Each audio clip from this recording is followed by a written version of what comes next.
Today, we are standing here at its heart. It feels like the European Union has always been here, part of our lives. It all started here. 6 nations united by a shared vision. United to rebuild a continent torn apart by war. A union of peace and unity. A union with a single market and a common currency. A union of 27, all different, but as one. Today they are 9. 9 candidate countries listed by the European Commission. We live in the historical moment where the enlargement process has become the priority. For a union extending to its eastern borders. But are we really ready for this? Fighting is ongoing. War in Ukraine has brought a new dynamic in the enlargement process. We all are Europe, and it's not just about geography, it's about history, morality and security that we share. With war raging at our doorsteps, is an enlarged union the real answer to securing peace? Will Europe be capable of protecting itself? The sooner we are inside the European Union, the safer our democracy and our people will be. To protect its voice in the world. Enlargement is the most important geopolitical investment. But welcoming new countries means more voices. Europe for us is as much a shared spiritual space as it is a mosaic of many different regions, languages and religions. Not another press point with enlargement blah blah, but mobilization of political will for Europeans in the Western Balkans, for Europe. Will we be able to reach consensus? We all share a common future. And to ensure stability and unity, we need to work closely as neighbors. A larger union that strengthens Europe's economic competitiveness. It is not only about the economy. It is what kind of Europe we want to have. Joining the union might require effort and sacrifices. If you want to be part of the club, you have to be both economy and value-based. So I think this is the winning combination. How to undertake the deep reforms required. We need to change ourselves for ourselves and because of ourselves. The road might be long. They are staying on course. We will not turn our back to these future EU citizens. This is where Europe stands today. Wir brauchen starkes Europa, ein Europa mit Selbstvertrauen. At a time and place where history is written. Ich sage noch einmal, wir alle brauchen Europa. Today, we are standing here at its heart, the heart of a union of 27. Thinking of a larger union. Stronger, united. The fulfillment of a dream. And you? Are you ready for this?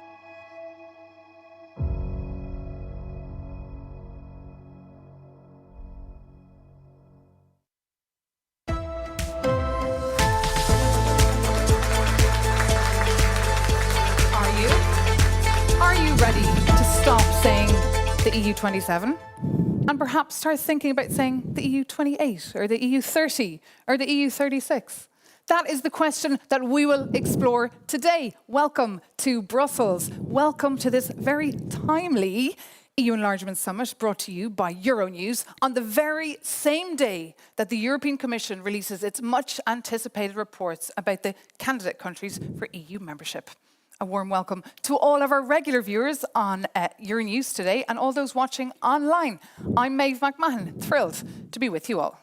Well, thank you very much, and I'm Maria Tadeo. And of course, today is an important day because the European Commission just called enlargement the most important strategic priority for Europe. And I also want to take a moment to stress that here at Euronews, we dedicate a significant amount of coverage to the question of enlargement because we think it is very important. And on that note, for the next 3 hours, we will bring you debates and conversations with the leaders who are driving these processes. Of course, very important ones.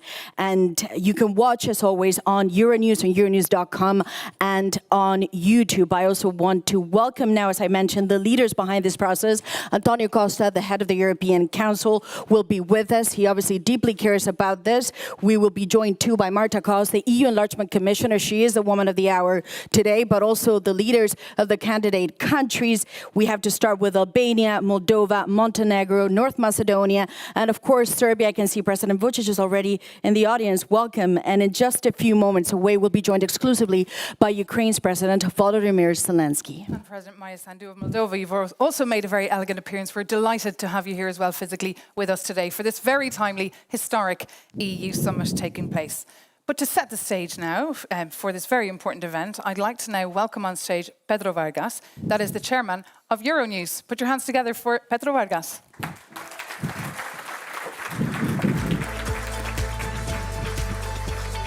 How was it? Good? No, it's good. Excellencies, ladies and gentlemen, it is with great honor that as chairman of Euronews, I open our landmark Enlargement Summit. Euronews is Europe's leading news organization, delivering its content of fact-based, neutral and independent journalism in 19 languages, and with the largest newsroom in Brussels, we are Europe's biggest news channel. The European Union is at the crossroads. Our external friends and foes put us in an unprecedented challenge. Europeans look at the future with fear and preoccupation, but at Euronews, we look to the future with confidence and hope. We believe in Europe. This is why we are gathering here today to relaunch such an important but always delayed debate. Europe is a promise. Europe is a dream. But Europe also needs to be a reality. For far too long, we have promised and failed the countries that want to join us. More than 2/3 of Europeans support the enlargement. It is now time to move on with it. Our conscience and our geostrategic interests must mean that Europe makes a big enlargement until the end of this decade. And let me tell you, President Costa, thank you for your presence. I hope that this happens under your leadership of the Council. Those who oppose it will insist with two repetitive statements. They will say we are not ready, and they will say that they are not ready. Both, in my view, are not true. Let me start with ourselves, the we are not ready argument. The argument that if we have issues and problems at 27, we would have even more problems at 35 and 40. For me, this is a senseless argument. Let us not blame the institutional structures when the problem is our own crisis of direction, starting in the capitals, but also coming all the way up here to Brussels. The problem is not the European project or the institutions. The problem is mistakes we have made in the past and mistakes we continue to do in the present. The problem is people, not institutions, not treaties. It's lack of vision and strategy and too much focus on the issues of the day-to-day. So no, it is not fair to postpone once again any enlargement based on a need to change the treaties for which clearly there is no unanimous support today. Then we will also hear that they are not ready. The reality is that no one is ever really ready to join the European Union. The candidate countries feel like runners in a race.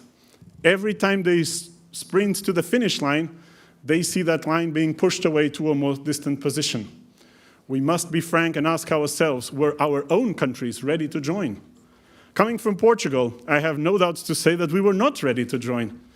But we...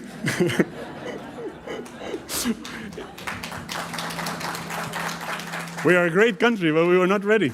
We joined on a geopolitical decision to consolidate democracy in Western Europe. And looking back, and you will agree with me on this one, it was a huge success. Your Excellencies, ladies and gentlemen, over the centuries, the Western Balkans have been a difficult region. Their diversity in religion, political views, and is their strengths, but it is also its weakness. Their membership will enrich the EU. The feeling of belonging together to something bigger than themselves individually will secure the European compromise and lasting peace. 100 years ago, a world war started in Europe exactly in this region. For peace and stability, for our own security, Albania, Bosnia-Herzegovina, Montenegro, North Macedonia and Serbia must join us, all of them, before the end of the decade. For their people, but also for us. It is as much in their interest as it is in ours. Moldova's recent elections reaffirmed its population willingness to join the European Union. Under very difficult circumstances, Moldovans chose Europe, chose peace. We cannot let them down.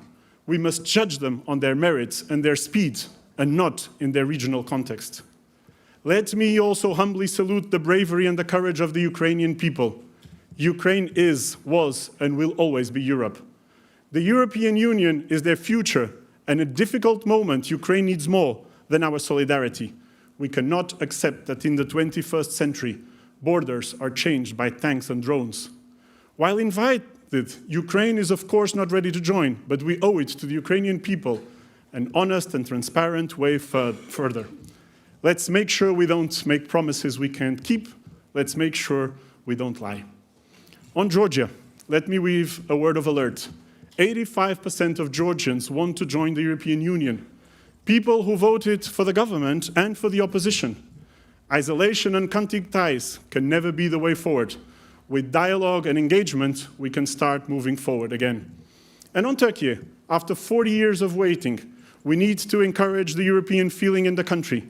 The Turkish people are Europeans.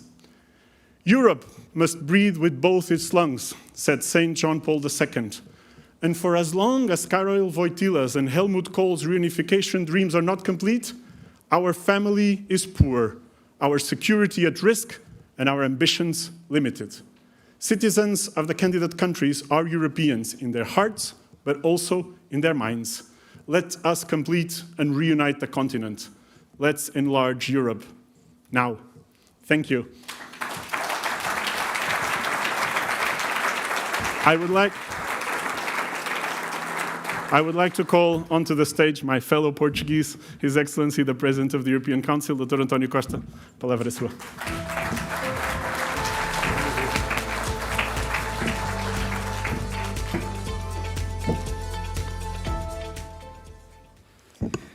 Madam President, Mr. President, ladies and gentlemen, I'm particularly happy to be addressing you here today on the most important day of the earlier calendar for enlargement, the day when the European Commission published their report about enlargement.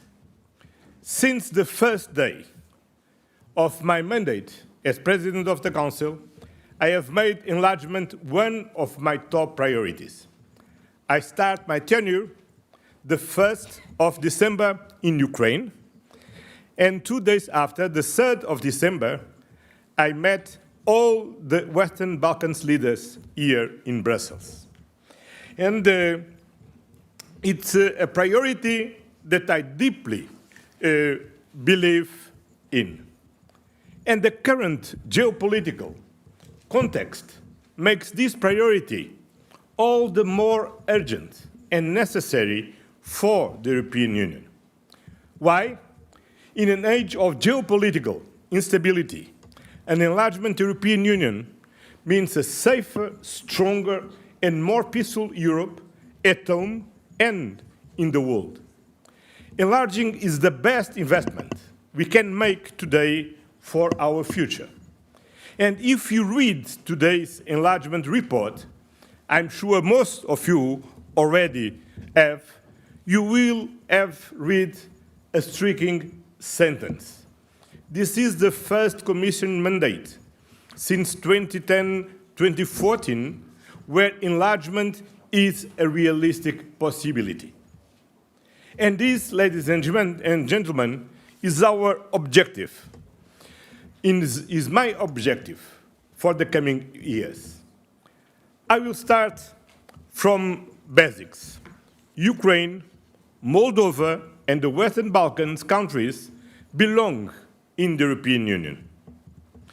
2025 was a year of concrete progress for our enlargement partners. We have seen very hard work delivering very real progress.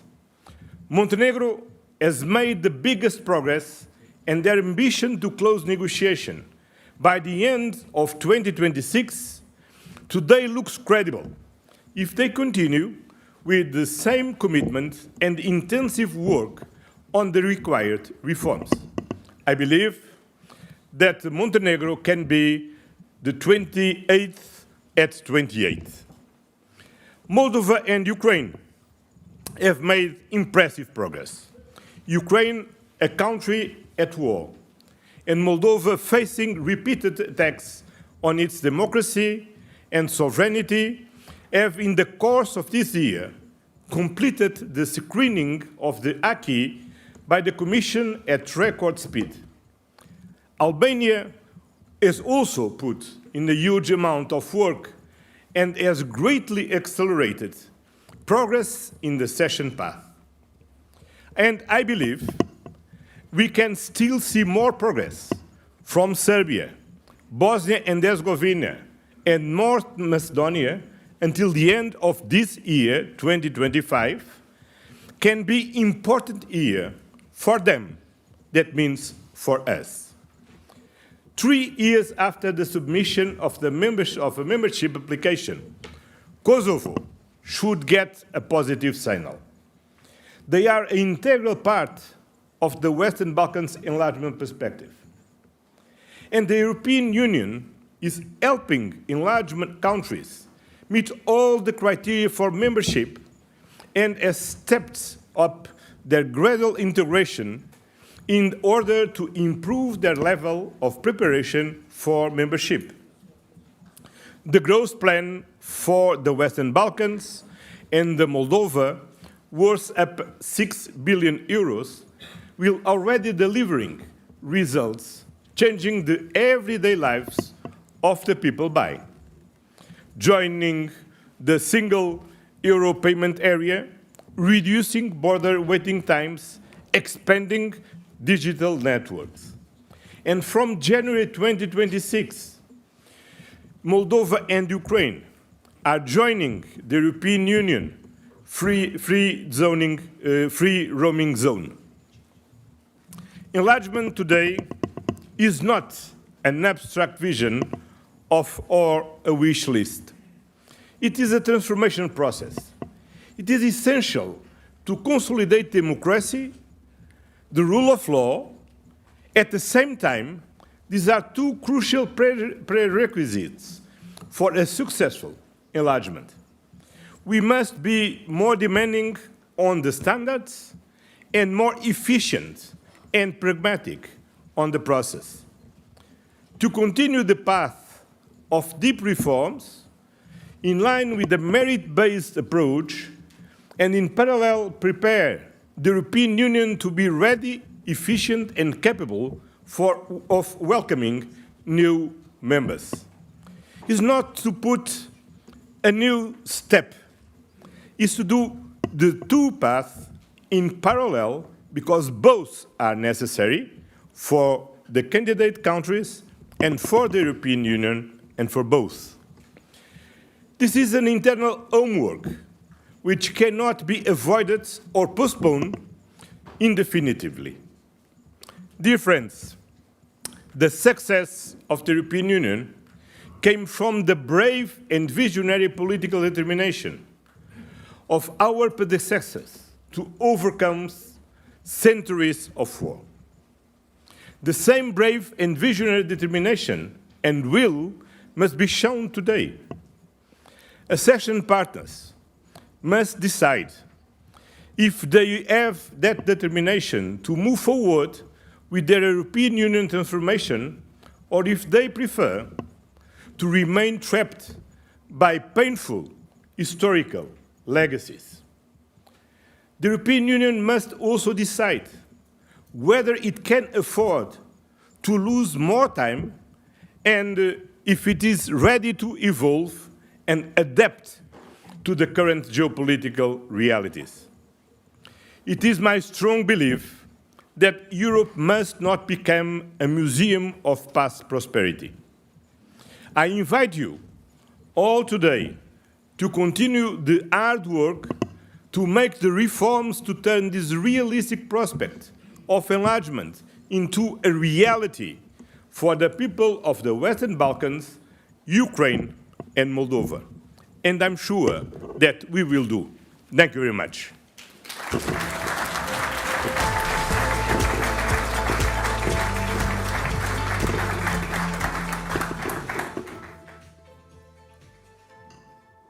Muito obrigada, President Costa. And muito obrigada as well to Pedro Vargas. Wonderful to have two Portuguese Europeans opening this very important Euronews Enlargement Summit. And curious to hear about the path back in '86, when Portugal, of course, joined the European Union. But, as we heard, fast forward to 2025, we're living in a very unstable world.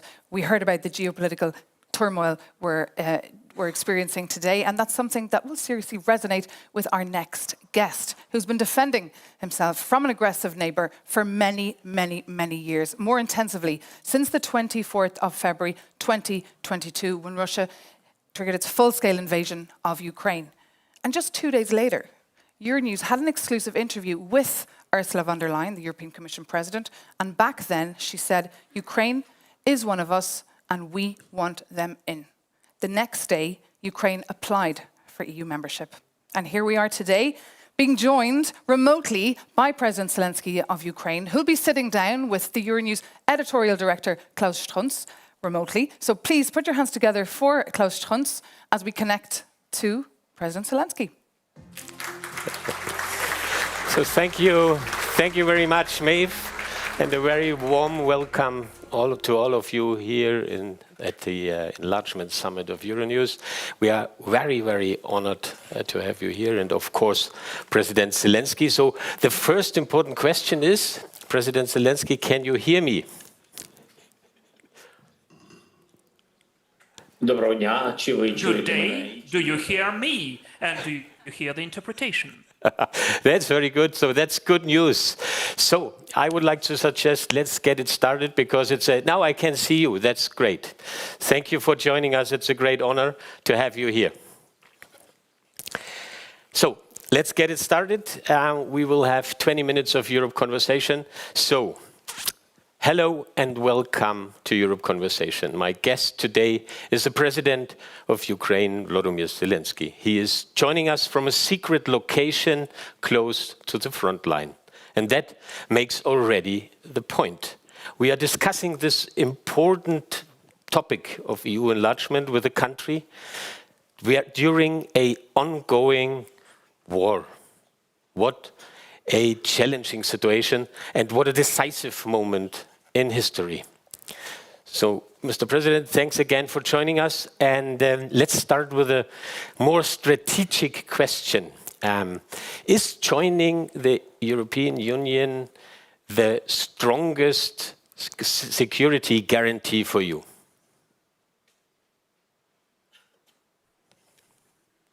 Thank you for the question. Undoubtedly, that is a very important security guarantee for Ukraine. But first, as for security guarantees, I would like to say that the most important thing is the Ukrainian values. Ukraine has chosen to be the EU member through the similar feeling of life, freedom, democracy, humanity, respect to the human rights, just respect to a human, to his or her choice. And that is why we are fighting today for all of that, for our land, for our homes, for the rights and the freedoms of our state. I am now at Pokrovsk direction, and I've come here to support our warriors, our soldiers. Of course, there are some of the issues I need to solve, but the most important thing is the moral support of our warriors at the hottest direction of the combats of the front line today. And believe me, they are at war, not only for the sake of their own families, not only for their own homes, undoubtedly it is important, but for the Ukrainian future, the future of Ukraine in the European Union. So you mentioned it, the war seems to be intensifying. Russia fired in October more missiles at your country than ever before. Do you think that the EU is doing enough to end this war?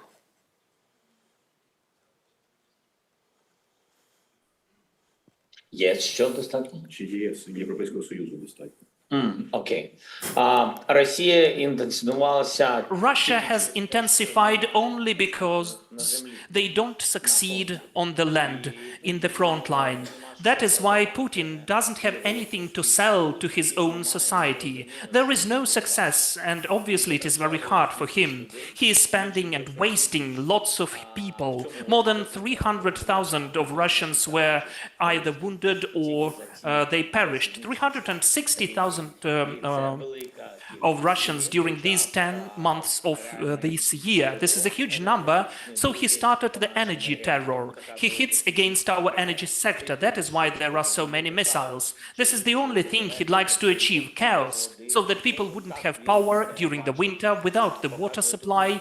This is how he sees his success. But he will not succeed in that as well. We will recover and we will protect ourselves. And undoubtedly, without the help of the leaders of the European Union, it will be very difficult. It would be incredibly difficult, because the systems of air defense, which we are given, and I would like to express my gratitude to Germany. Recently, they gave us 2 Patriot systems, and we are developing them, so they will be working. It's not enough, of course, but still, the whole Europe is helping us, as well as in the gas import, in the equipment delivery, to recover power and electricity supply. All of that is so important, especially during the war.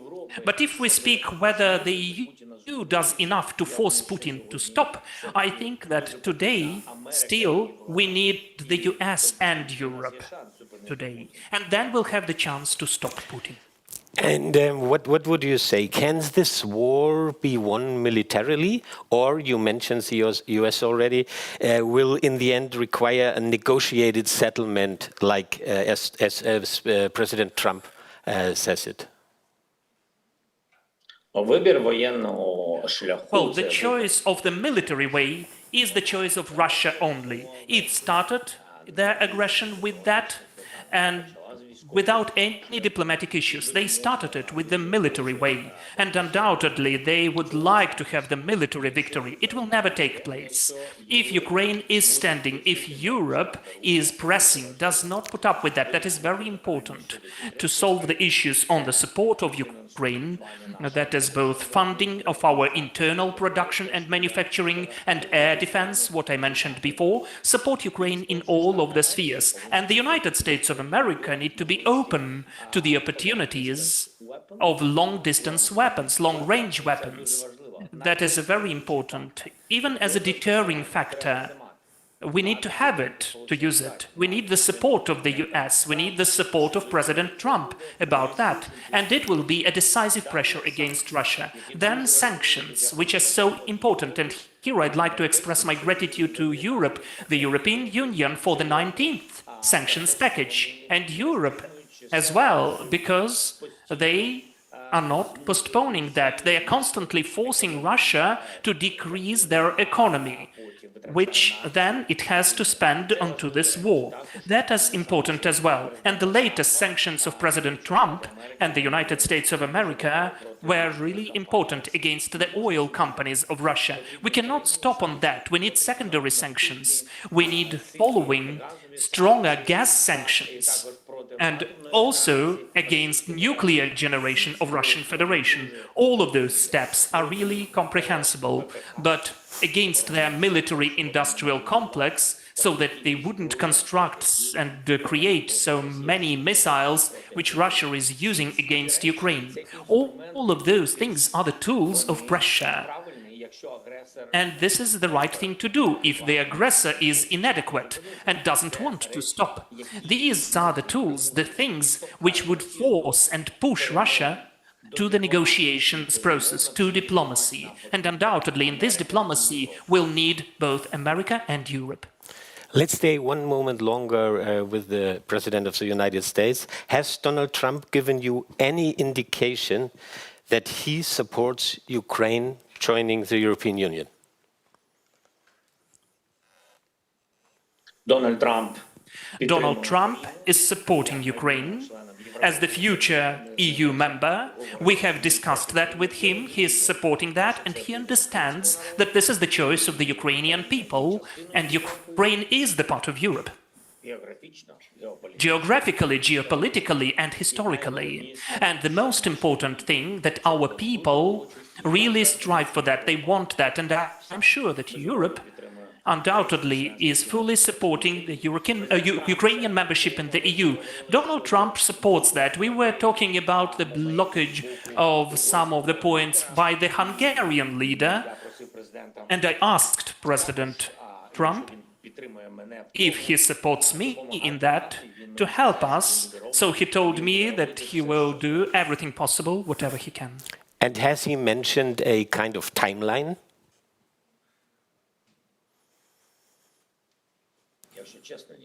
Honestly speaking, no, he did not. So, I trust you. I believe you. I'm pretty sure it was this. So the Commission's new enlargement report we are discussing today here delivers a lot of positive content concerning Ukraine. At one point, it states, and I quote, "Despite the very difficult circumstances the country finds itself in on account of Russia's war of aggression, Ukraine continued to demonstrate remarkable commitment to the EU accession path over the last year." Remarkable commitment, Mr. President. Does that sound like a compliment to you, or more like much more needs to happen?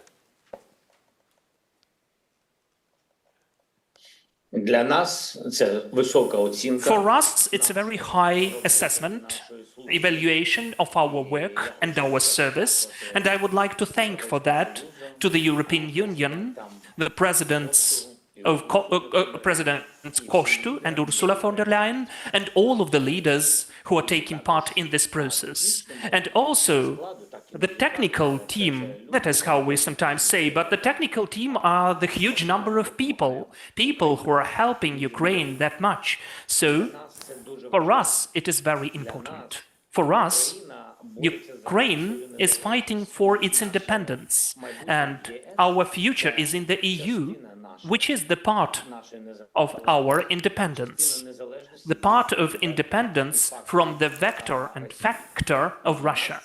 And for us, it is an important factor that we are highly assessed during this year. It is not that easy for us during the war to conduct these or those legislative amendments, obviously because of different reasons. I don't want to complain. We are a very strong country opposing Russia and their wish to destroy us. That is why I am sure that we will introduce all of the legislative amendments and other necessary steps. We have faced the task, the assignment, to implement all of that, to prepare all of the clusters till the end of the current year. We will be ready, or at least we will try to do our best, whatever we can, to achieve that. And about that, in my opinion, we have the united country, united population, society, the power authorities, and that's an important factor. I wouldn't like this process to be too long, too lengthy. I mean, the processes which do not depend on us. Those are clusters opening. Why? Well, because the EU factor, the fact that Ukraine is fighting for itself in Europe is very important. For the morale, for the moral support, both of our people and all of our military.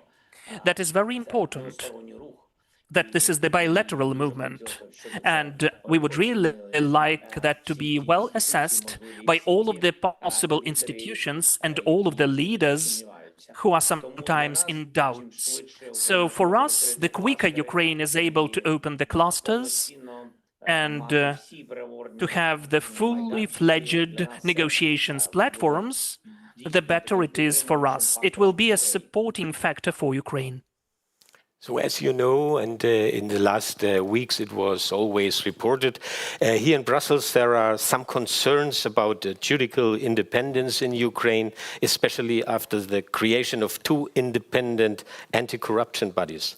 The enlargement report says, recent negative trends, including a growing pressure on the specialized anti-corruption agencies and civil society, must be decisively reversed.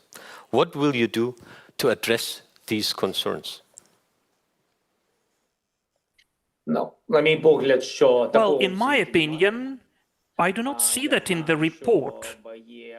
I know that there are certain messages, but I would check the real quotes from the report. But secondly, during the war, we have implemented the widest, the broadest anti-corruption infrastructure in Europe. And I don't know about any country who has that many anti-corruption authorities. Maybe it can be in other countries, but we are doing everything possible. There is a plan, and it's not the plan which we are inventing. This is the plan which we create in the dialogue with the European Union to start the negotiations platform, to open the clusters. Ukraine has to stick to the very specific list of laws and reforms. And that is why, during the war, we need to be more specific in our steps. We are focused on that in a sufficient way. There is a request from Ukraine. Our legislation should coincide or be approximate to the European one. There are certain laws and reforms, and we are implementing them. An interesting idea discussed here in Brussels, as you know, allow new members in earlier, but without full membership rights at first. Would you be willing to speed up a session, to give up a veto at the beginning?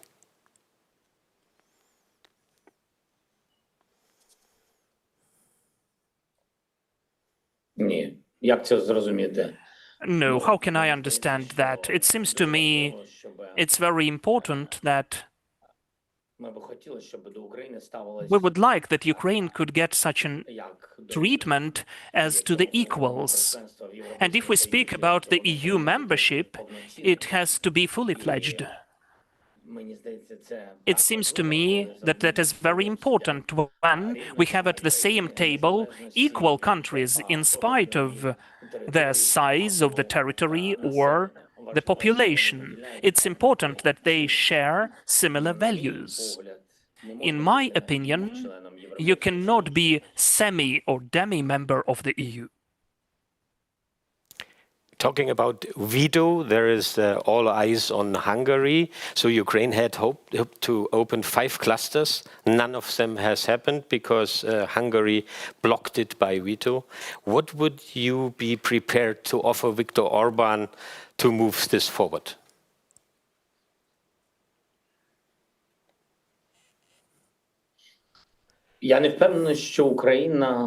I'm not sure that Ukraine has to bargain with its own values. Russia failed to do that.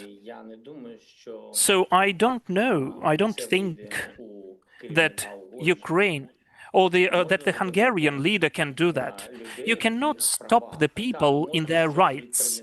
Well, yes, you can postpone something, but it will not be for the use of both our countries. When I'm speaking about our countries, about Ukraine and Hungary, I'm totally sure that Hungarians are very friendly people. They are supporting Ukrainians, as well as the Ukrainians are respecting any nation of Europe.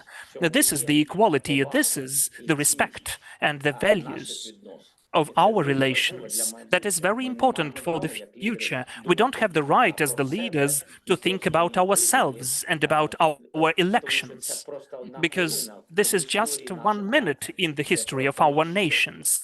That's just nothing in comparison with what can be destroyed relations between the people. This is the most important, not to lose this good neighborhood. That's what's important. I don't think that I have to offer something to Viktor Orban. I think that Viktor Orban has to offer something for Ukraine, which is protecting the whole Europe from Russia. And even now, during this war, we did not get any support from him, support of our vision of life. We wouldn't like still that Viktor would support Russia, because blocking of Ukraine in the EU is the very specific support by Viktor of Putin, and that is definitely not that good. In my opinion, that is my subjective opinion. There is a totally personal impression from my side. Sometimes it looks a bit personal between you and Viktor Orban. Are you ready to repair this relationship, or are you simply hoping for a government change in Budapest next year?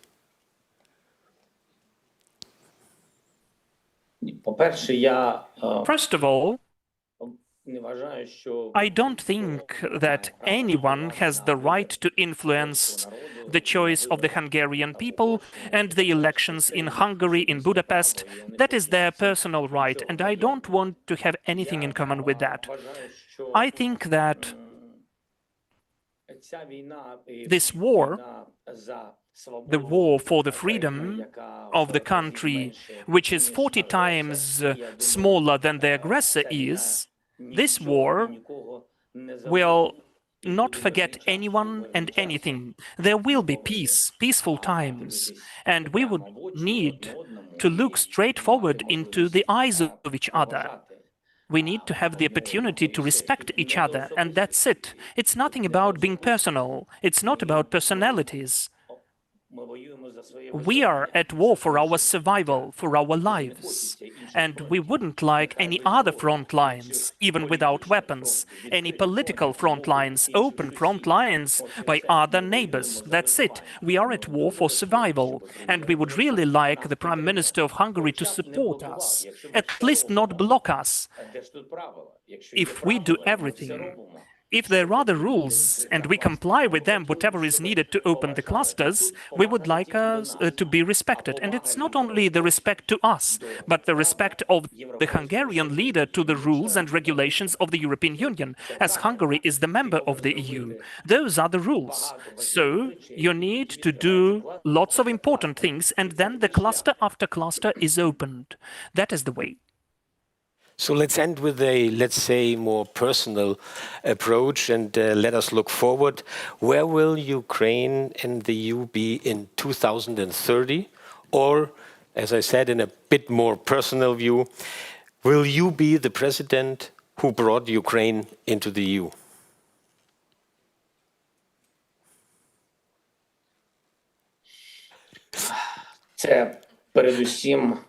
First and foremost, I would like to believe that Ukraine will be in the EU before that, earlier.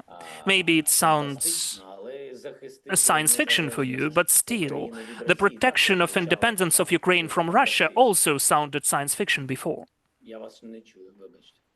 I do not hear you. When you open again the timeline, what is your wish? If it's earlier than 2030?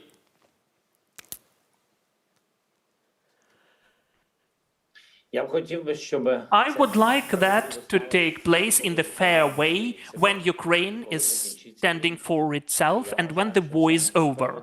I think it would be just and fair, because as I already mentioned, we are at war for this kind of future, for our Ukraine and for the future of Ukraine in Europe. I think that that is fair, so that Ukraine, after the end of the war, could become a full-fledged member of the European Union. Undoubtedly, I would like to be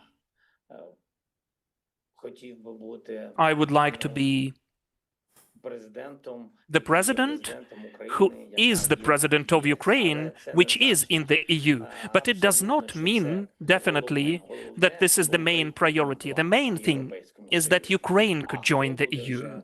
But who is the president then, at the moment, is the secondary thing.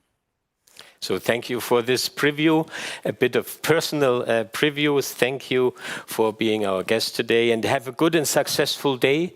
And when we wish you that, it's much more than just a polite closing. So thank you for coming on the Europe Conversation.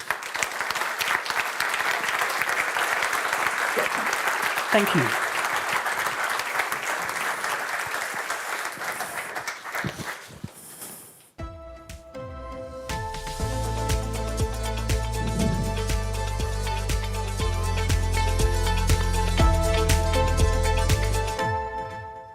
Thank you so much. That was Klaus Strunz there, editorial director of CEO, speaking, of course, to Volodymyr Zelensky, president of Ukraine. So a warm thank you to him as well for being live with us on what Antonio Costa, the president of the EU Council, said today was literally the most important day on the Brussels map for that topic of EU enlargement. And now it is time to focus on a country whose fate is very linked, in fact, to Ukraine, on Moldova, submitted the candidacy back in 2022, and we're thrilled to have President Maia Sandu with us here physically in Brussels. Come up on the stage. You'll be sitting down with Euronews' EU editor, that's Maria Tadeo. So a round of applause. Thank you. Thank you very much. Thanks. Well, thank you very much. And welcome to the Europe Conversation. My guest today is Moldova's President, Maia Sandu. Thank you very much for being with us on Euronews. Of course, when you run for the election, and you clearly won that election in very difficult circumstances, a choice was very clear. Whoever voted for Maia Sandu was voting for Europe, and it was voting to join the European Union. The obvious question may be, perhaps it seems obvious to you, but why is this such an existential question for your country? Well, first of all, because Moldova wants to continue to be a democratic country, wants to be part of the free world. And of course, because of the security threats that we have been experiencing, because of the hybrid war that we have been experiencing, especially since Russia's invasion of Ukraine. So because we want to be part of the free world, and the membership of EU would allow us to achieve that. One of the questions, obviously, when it comes to enlargement is that you wish to join, the EU wants to take you in, but there's hurdles in between, and that can get extended, and it becomes very difficult. What is the concern for you if this process doesn't move fast enough? Because I'm sure you think about this at night. Well, of course, the first question is for us, because we have now an excellent political opportunity. We have significant popular support, but also we have significant commitment in all state institutions to implement the EU reforms, and it would be a pity to lose this time. But also, you know, we won the battle this time at the previous 3 elections, but it doesn't mean that Russia is going to give up on Moldova. And if we want more security in the region, if we want more security for Europe, but also for Ukraine, we need to make sure that we don't lose time in Moldova and we consolidate our country and our democracy. So to put this in very crude terms, if you don't join the European Union, do you believe there is a threat to the sovereignty of your country? And ultimately, this leaves you totally at the mercy of Russia. Of course. You know, it's not easy. We have, in the last 12 months, we had 2 national elections and a referendum, and we have seen an unprecedented influence, external influence from Russia. It was not easy for us to deal with so many challenges, but we knew that Europe is helping us, is next to us, and that we have an objective to become a EU member state. If we don't deliver in the next 3 years, we have the presidential elections in 3 years and then parliamentary elections, then what's going to be the message to the people? Because you might have the situation that the government has delivered, and we have seen even in today's report, I haven't seen the report, but I've seen some statements, including by Commissioner Kos, that Moldova did manage to show significant progress. So if you deliver at home, but you don't see progress on behalf of EU, then of course this creates significant risks for Moldova and for the rest of the countries in the region. And you mentioned the report that was put out by the European Commission with the recommendations, of course. They say that you're making huge progress, again, in difficult circumstances, and they also say you're ready to open all clusters in November. The obvious question is, why has this not been done before? It's almost the end of the year. That's a question to the EU. We have been ready since February to open the negotiations on the first cluster, and now EU says that we can open all the clusters. And I do understand that there are all kinds of solutions, but EU also needs to have a timetable to take a decision, a deadline to take a decision on this. Otherwise, they can discuss, you know, for a long time. And I have to ask you a follow-up question, because some believe, of course, in Brussels, that the concern is not so much Moldova, the issue, but is Ukraine. And many look at the Moldovan bid and the Ukrainian bid as joint bids, as twins. You applied almost at the same time. Is that how you see it? Well, the documents say that it's a merit-based approach, and we do believe in a merit-based approach, and it should be both for Moldova and Ukraine and for the rest of the countries. As we could see in the reports, both countries are ready to move to the next steps. So it's now really up to the EU to adopt a decision and to move forward. And on that point, however, of course, is the elephant in the room in Brussels. Just a final point on this. The issue with the clusters and the negotiation is because, in a way, Moldova is now in the cross battle between Ukraine and Hungary. There's a veto along the way. Many look at it as a joint bid. The two need to move together, but Ukraine has serious problems now moving forward because of this veto. Is there a way that this can be solved? Is there an overcoming? Would you be okay with that? There are solutions, but again, these are to be taken by the EU member states and by the EU institutions. It's not easy, but if the EU becomes a little bit more creative and if EU wants to solve this issue, I'm sure it can solve it. And then, of course, we have to talk briefly about the election campaign, because what happened in your country, and it has been documented, it's an unprecedented interference in an election. Now that there's been time to settle after the election took place, what is the sense that you perceive? What are the threats that you see moving on forward? And again, is there something that you learned from this campaign and this election, which I repeat, it's not the only one, but again, it put the focus on there is interference going on in European elections?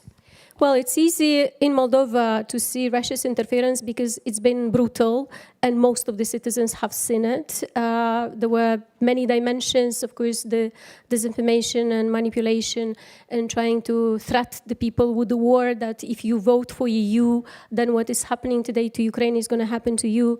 Attempts to discredit the Moldovan state and the Moldovan authorities, attempts to organize violent protests, the illegal financing of political parties and campaigns, and even attempts to buy votes. So the influence was so brutal that everybody could see it. In other countries, in EU countries, of course, Russia cannot do all the things that it is doing in Moldova, but the influence can be also very damaging, and for the people not to see it, because when it's about manipulation of information and disinformation, it's much more difficult to see it. In our case, what helped, and we have learned the lesson of last year's elections, was prevention and exposure. The state institutions worked very hard to follow the money from January 1st until the day of the elections, to sanction those who were using Russian money in the elections to finance political parties, their campaigns, or attempts to buy votes. Also, the independent media in Moldova did a very good job by exposing how Russia was hiring people for their troll farms and how they were producing this disinformation content and distributing it. So it was a whole of society effort, but again, it was easier for us to make people aware of these risks, and then people knew that what was at stake. It's more difficult in countries where this influence by Russia is not that brutal. And President, of course, with all due respect, many would say this is not really new. This back from the Soviet playbook. If there's a way to interfere, they would try to do that. The issue now, and perhaps why it's magnified, it's because the West is not being strong enough. In your view, is the West being weak? Is there an issue with the leadership? Well, I do believe that for a long time EU didn't take seriously Russia's danger. And I do believe that now the biggest problem is with the online disinformation, because we do have regulations of the audiovisual, but what happens online, and I'm talking about the inauthentic accounts, what is not genuine people's views, what is amplified, again, with money coming from Russia. This is the most damaging part, and I think everybody should take it seriously. Can I ask a question which was not really at all something that I planned on asking, but now that you mentioned the digital and the things that you see on social media, I remember the Vice President of the United States said, if your democracy can be unsettled by a bunch of TikToks, maybe it's that your democracy is not that strong at all. He said that at the Munich Security Conference. Is that something that you think it's fair, or you go, actually, no, what we're seeing now, it's unprecedented. You've never seen a country like Moldova, small country, dealing with this amount of pressure. Again, when this is genuine, when it's a genuine dialogue of people online, that's one thing. But in Moldova, we had like an example when BBC infiltrated one of these troll farms, and they accounted for 100 accounts on TikTok, which distributed videos which reached 55 million, or there were 55 million views in a country of 2.4 million people. So I'm talking about inauthentic account and amplified content using illegal money. This is where we need to look into, because this has nothing to do with democracy. And I want to go back into the specifics of the process of enlargement, because the Commission is saying, and for some, this is basically around the corner, 2028, you blink and we'll be in that year. You're ready to close the negotiations. You could be in a position to do that. But how do you do that so fast in 2 years when we've seen the real difficulties? I mean, we're in November. The clusters are not really moving. How is that going to change in the next 2 years? Well, we have shown that we are ready and we can do a lot of work in a short period of time. And we are very committed, and we understand that there is a lot that we still need to do. But we also want to see the same determination on the part of the EU to find the solutions. In the past, EU, every time the enlargement was happening, EU had to come up with unorthodox decisions, and they've managed to do it. So it's really about the creativity, but also of the commitment of the EU to find the solutions. You know, that's a perfect segue, because there's a big debate around the idea of unanimity. Unanimity, obviously, in this process is absolutely clear and needed. No country will join if the 27 don't agree. But there's a debate introduced by the head of the European Council, who said maybe some parts could be unanimous, maybe others just require majority. When you look at unanimity, is that something that you think the EU could get creative? Yes, I believe it should get creative, and I do believe that it's not easy with the internal reforms, but these are not the first internal reforms of the EU. It has managed to do them in the past because it wanted, so I'm sure that it can find solutions now as well. It's in the interest of EU as well. You cannot allow for some dozen countries to be used by authoritarian regimes against the EU, because this is what's going to happen if there is not going to be a real perspective for the EU integration for those who are working hard to meet the EU standards. Do they understand that? Because I know you've said we need now from now on clarity, but also engagement. Do they understand that? Or they go, obviously you're lobbying for your country, you have to say that.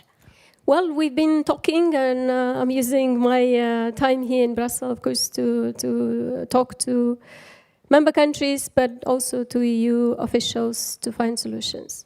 Do you think something around this could change in the next few months? I know it's a difficult question, but did they give you an...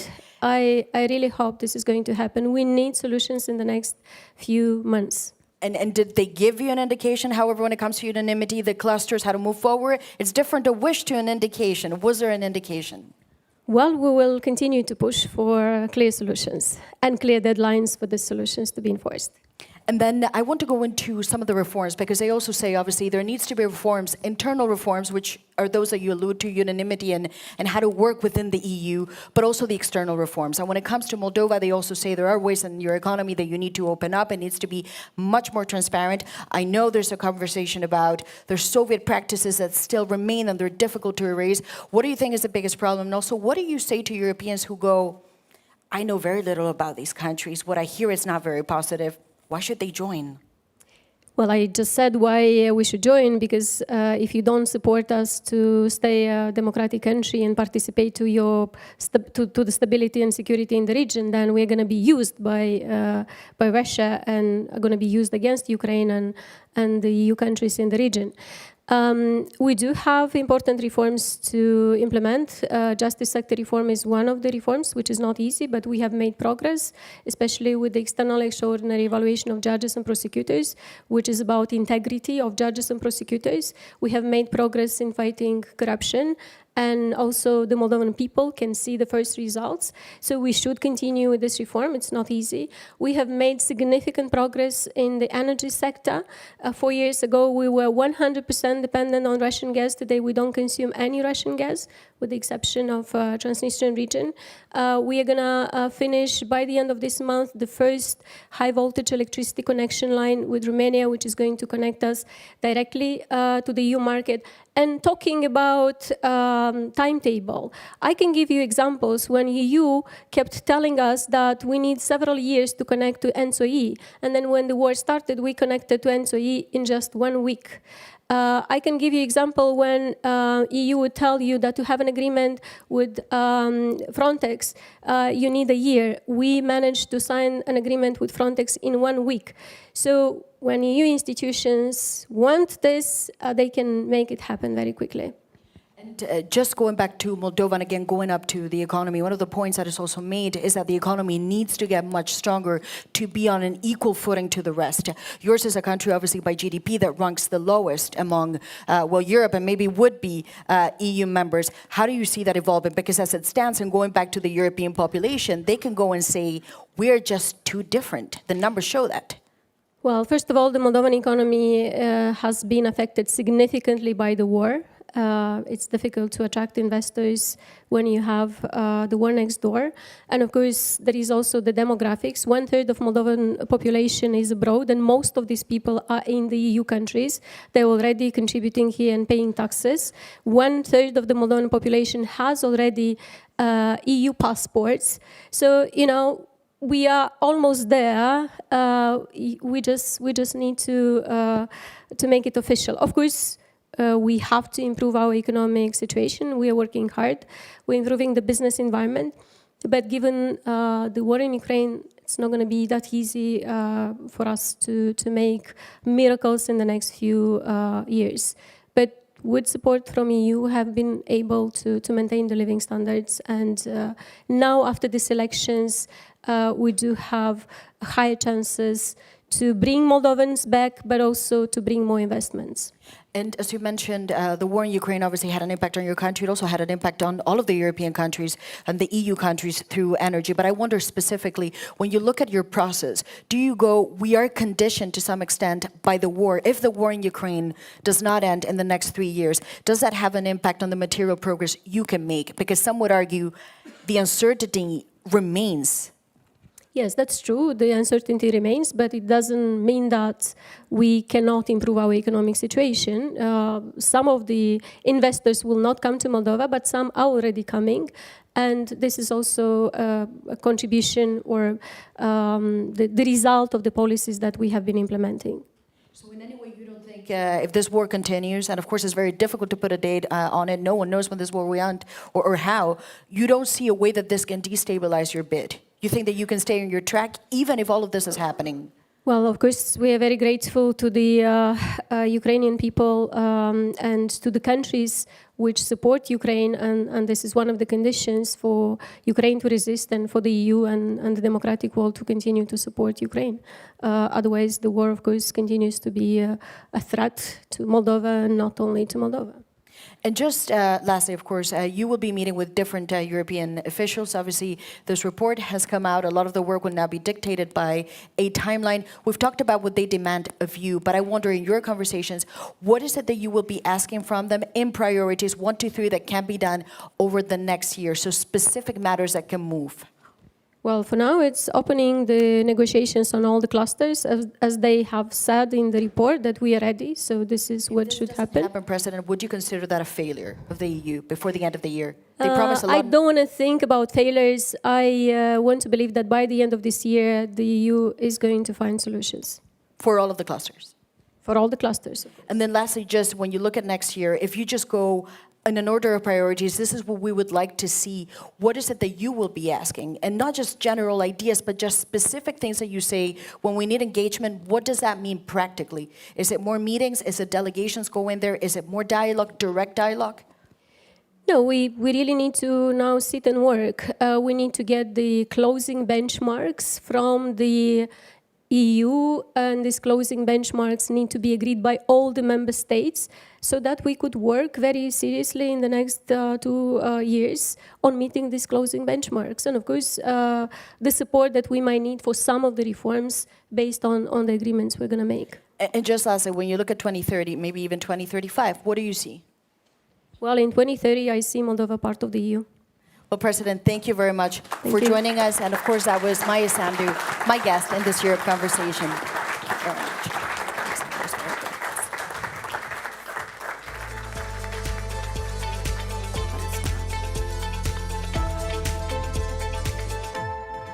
Thank you so much, Maria Tadeo, for that. And thank you, President Maya Sandu, for covering a lot of ground in a short space. Thank you so much for being with us here physically at our EU Enlargement Summit on this very important day. If you missed that interview, you can, of course, watch it back. It will be on Euronews and Euronews Online, translated in all our official languages, so stay tuned for that. But now, it is time to focus on another very important EU candidate country, North Macedonia. For this 12-minute conversation, a brand new show on Euronews, I'm thrilled to welcome up Euronews' correspondent, Sasha Vakalini. She'll be joined by the Prime Minister of North Macedonia, that's Tristan Mikovski.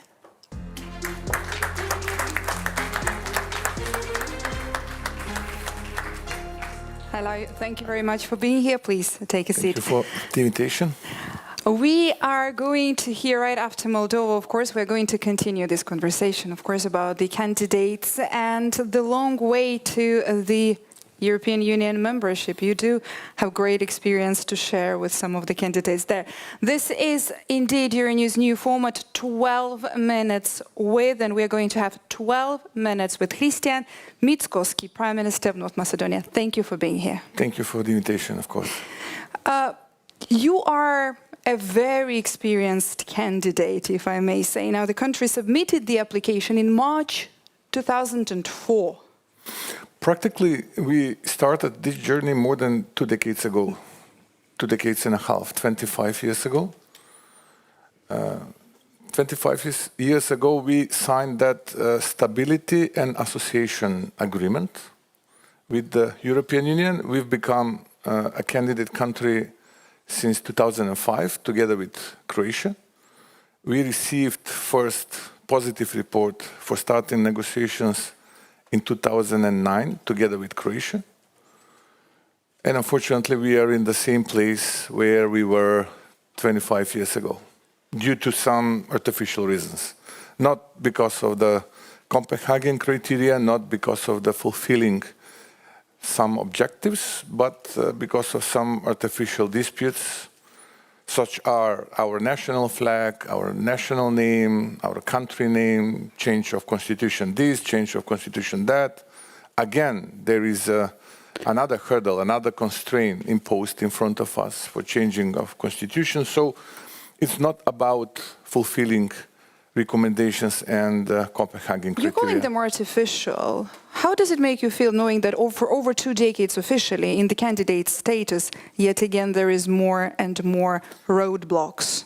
We do believe that our future is in European Union. We are a part of European continent, and we do believe that integration of Western Balkans in EU means added value for EU itself, and this means reunification on a sort of way of European continent. And I do think that the future of my country and the future of my nation, Macedonians, is within European Union. And therefore, despite all those humiliations and disappointments, and despite the current frustration which is inside of our citizens, we do share the same values. Let's talk a little more in details about some of those. Right after finding an arrangement with Greece, you then faced a veto from Bulgaria. Yeah. And this is the current situation. I want to hear what's your take on it, but also what is the main obstacle now, today, in your dialogue with Sofia? I will try to explain. Because now, every time there is a conversation, and we've heard today from the leaders of other candidate countries, this issue of unanimity and then the vetoes, obviously, is a very important conversation. And you know exactly how long it can take? We know what unanimity means for us and what type of sacrifice we've did in the past. But nevertheless, this is a past. I would like to talk about the current situation. When there was a PRESPA agreement on the table and when this name issue was on the table, a lot of people from all over the world came into our capital in Skopje trying to convince us that, look, you are the front runners in the region, you are far, far ahead compared with the other countries from the Western Balkans. Immediately when you will provide solution for this dispute, then probably immediately you've become a member of NATO, and it will take probably 4 or 5 years, and you will become a member of EU. Those 4 or 5 years expired 2 years ago. And we are at the same place where we were 2.5 decades ago. Why? Because now a new hurdle, new constraint is in front of us. Again, change of a constitution. What is the substance of this new hurdle, new change of our constitution? We need to add into the preamble of our constitution, which is a descriptive part of our constitution, a part of Bulgarian people which are living in our country. And according to the last census data, we are talking about a couple of hundred people. We are not talking about millions. We are not talking about hundreds of thousands of people. We are talking about literally a couple of hundred people, which declared during the last census that their mother tongue is Bulgarian language. But however, citizens of my country, full of frustration, are asking me, okay, Prime Minister, what is now? What is now the problem? Why we need to change our constitution again? Okay, if we do this, this will be the last one, or probably there will be some additional in the future. Why we need to bring a couple of hundred citizens of our country into our constitution? We're talking about violation of someone's human rights. Who we are politicians to judge whether someone's rights being violated or not? We can only misuse that issue. The real institution which is judging whether someone's rights being violated or not is in Strasbourg. It's called European Court for Human Rights. And what European Court for Human Rights says during the last couple of years, 14 times in favor of Macedonian community in Bulgaria and 0 times in favor of Bulgarian community in my country. So, then there is another question, additional question. Why we should change our constitution then? Why we are not talking about Macedonian community in Bulgaria? What about their human rights? What about their human rights because they are not allowed to register non-governmental organization? We're not talking about change of Bulgarian constitution. We're not talking about a sort of reciprocity. We're talking about registering non-governmental organization. And what we are saying, okay, the best corruptive government in Europe accepted that deal to change constitution, suspending the parliament in my country, suspending the voice of the parliament in my country, and they are now in the history. There is a new government, and this new government is saying, okay, those guys, those ladies and gentlemen accept it, but what about international law? What about resolution that is protecting human rights in the countries which are in the perimeter of European Union? How do you communicate that specifically with this community? How do you build this dialogue with them? Trying to convince them, probably, or explain it to them. You mean about Bulgarian community? They have all the rights. Our constitution is dead-like. They have literally all the rights. Practically, they are a part of our institutions. We are talking about a couple of hundred people. We are not talking about millions. We are not talking about hundreds of thousands. while on the other hand, we have tens of thousands members of Macedonian community in Bulgaria, which are not allowed, again, I'm emphasizing this, which are not allowed to register non-governmental organization. We're not talking about change of Bulgarian constitution. But okay, again, I'm saying, okay, they are in, we are out, this is a bit of bullying, okay, we would like to see ourselves on the table in Brussels, and what is now the price, and whether this is the last price that we should pay. This is the real question. How do you see the other EU membership hopefuls, the candidate countries who are facing quite similar obstacles on their path? What would be some kind of piece of advice that you could share with your experience? Again, given that you had to overcome first one veto, then the second one veto, and then, as you said, who knows which one might come next? I can't remember similar case. Maybe in the past that was a dispute between Slovenia and Croatia. In the meantime... There is a certain veto happening now with the candidate countries, as we've heard with the president of Ukraine. No, I'm talking about the past. About the current situation, I'm not surprised. I'm not surprised that the similar situation will occur in the future. Because if someone is witnessing that this veto tool works, then we should apply the same recipe. Why not? Because if someone dares to bully someone else who wants to join the club, why the others should be silent? This is not normal. If we are accepting that principle once, then this principle will destroy all the values developed by De Gasperi, Schuman, and Adenauer when this organization was developed. So, the European Union itself should ask themselves what we are doing. What we are doing with this unanimity. And is it according to the principles and values based on which we've been developed? So, I'm not surprised. And probably this will occur in the future again and again because it works. It obviously works because 2.5 decades ago, we started this journey and we are at the same place where we were 2.5 decades ago. Why? Because someone is misusing this tool. And in this current situation, my final question to you would be, how disappointing it is for average Macedonians to, as you say, for over 2 decades to be, these are generations who've been waiting for over 2 decades and yet facing these roadblocks. Very much. Are they losing the motivation to join the European Union? No, definitely. The support is the highest in the region, maybe, or among the highest in the region. I'm working as a professor and teaching mechatronics.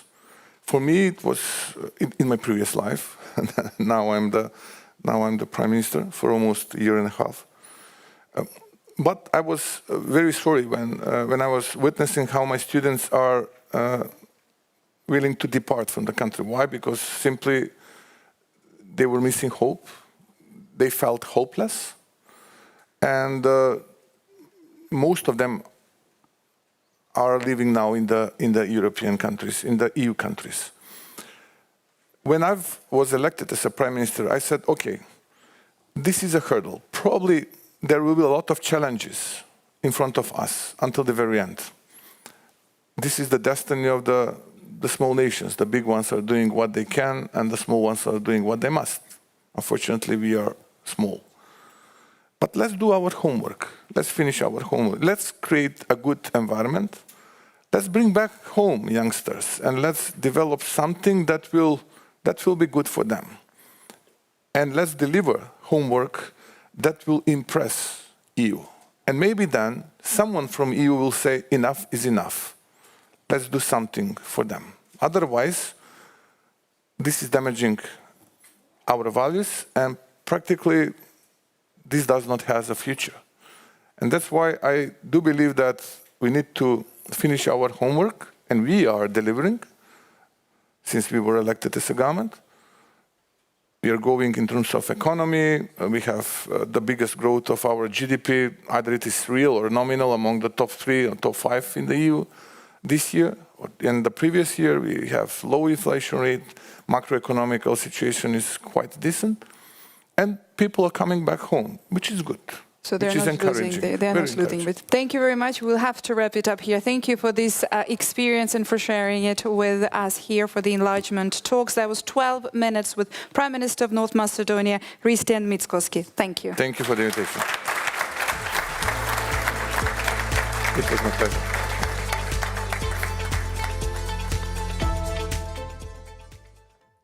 So much, Sasha Vakilini, there for that, and of course to the Prime Minister. Fascinating to hear about your path from being a professor to Prime Minister, and also about those years and years of waiting to join the European Union. I've heard as well a lot of questions here on stage for the European Commission, so it's worth pointing out that a little bit later in the programme, the EU Commissioner responsible for enlargement, Martha Koss, will be with us here live at our Enlargement Summit, so stay tuned for that as we move on in the programme and focus on a country that has said it hopes to be the next EU member. I'm speaking, of course, about Montenegro, and we're thrilled to have with us here physically in the room today the Deputy Prime Minister for Foreign and European Affairs, that's Filip Ivanovic, and he will be speaking to Mared Gwyn-Jones from Euronews. So a round of applause for them.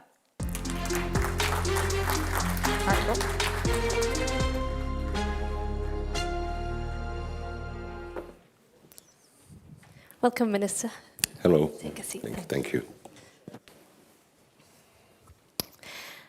My guest is Filip Ivanovic. He is the Deputy Prime Minister for European and Foreign Affairs of Montenegro, and despite being the smallest of all the countries wishing to join the EU, it is considered a frontrunner and widely tipped to become the next EU member state. Deputy Prime Minister, welcome to 12 Minutes With. Thank you for joining us on Euronews. Thank you for having me and for talking about Montenegro. Well, let's talk about Montenegro. As I said, the smallest, but the most advanced on its path to becoming an EU member. And you just received a glowing appraisal from the European Commission saying that if you keep up with this speed of reforms, you are on track to join in the next 3 years. Tell us then, what is the secret recipe for Montenegro's success? Well, first of all, let me tell you that the report that we have just received is additional evidence to the plan that we as a government had, which is to have each of the reports being better than the previous ones. So previous year we had the best report up until then, and now this is the best report ever, so to say. So it is evidence of a very hard work of the government of Montenegro, but not just of the government, but also of other political institutions in the country. But it is also an introduction, I would say, to a very successful intergovernmental conference that we will have by the end of this year, where we will close several chapters. And on the other hand, it is, let's say, a blueprint of what we need to do in the forthcoming 12 or 13 months in order to fulfill our goal to finish the negotiations and to close all chapters by the end of 26. So I would say that the political dedication and hard work are the key ingredients of this success. If you do meet that target and you are joining the EU around January 2028, as you aim to do, it will be 20 years since you first applied for EU membership. Do you feel that the process has been too demanding? Do you feel it's been too burdensome on you as a country? It's not an easy question because, of course, it depends in what period of time you make this question. So indeed, we have been negotiating for the past 13 years, and for many years the whole process was, I wouldn't say too demanding, but it was too technical. There wasn't any political will from the side of the EU member states to continue with the substance of enlargement. However, this has changed in the past 3 years, and we have made really good progress and we have made really good advancements. And unlike in the previous period of time, now we have a very generous and very important support from the European Commission, but also from EU member states. I would say that the European Union has finally understood that enlargement is one of the, if not the best possible policy that EU has ever had. It's actually the essence and the substance of the European Union, and that enlargement plays a key role in transforming European Union into a geopolitical and geostrategic player. So Montenegro is very much keen on contributing to this kind of dimension of the European Union, and we are looking forward to becoming the first next member, as you have said, of the EU, and this is why we are saying 28 by 28, so 28 member states by 2028. We do hear, however, from EU officials, especially here in Brussels, concerns about the process of enlarging the Union and potential plans to integrate new members without giving them full voting rights.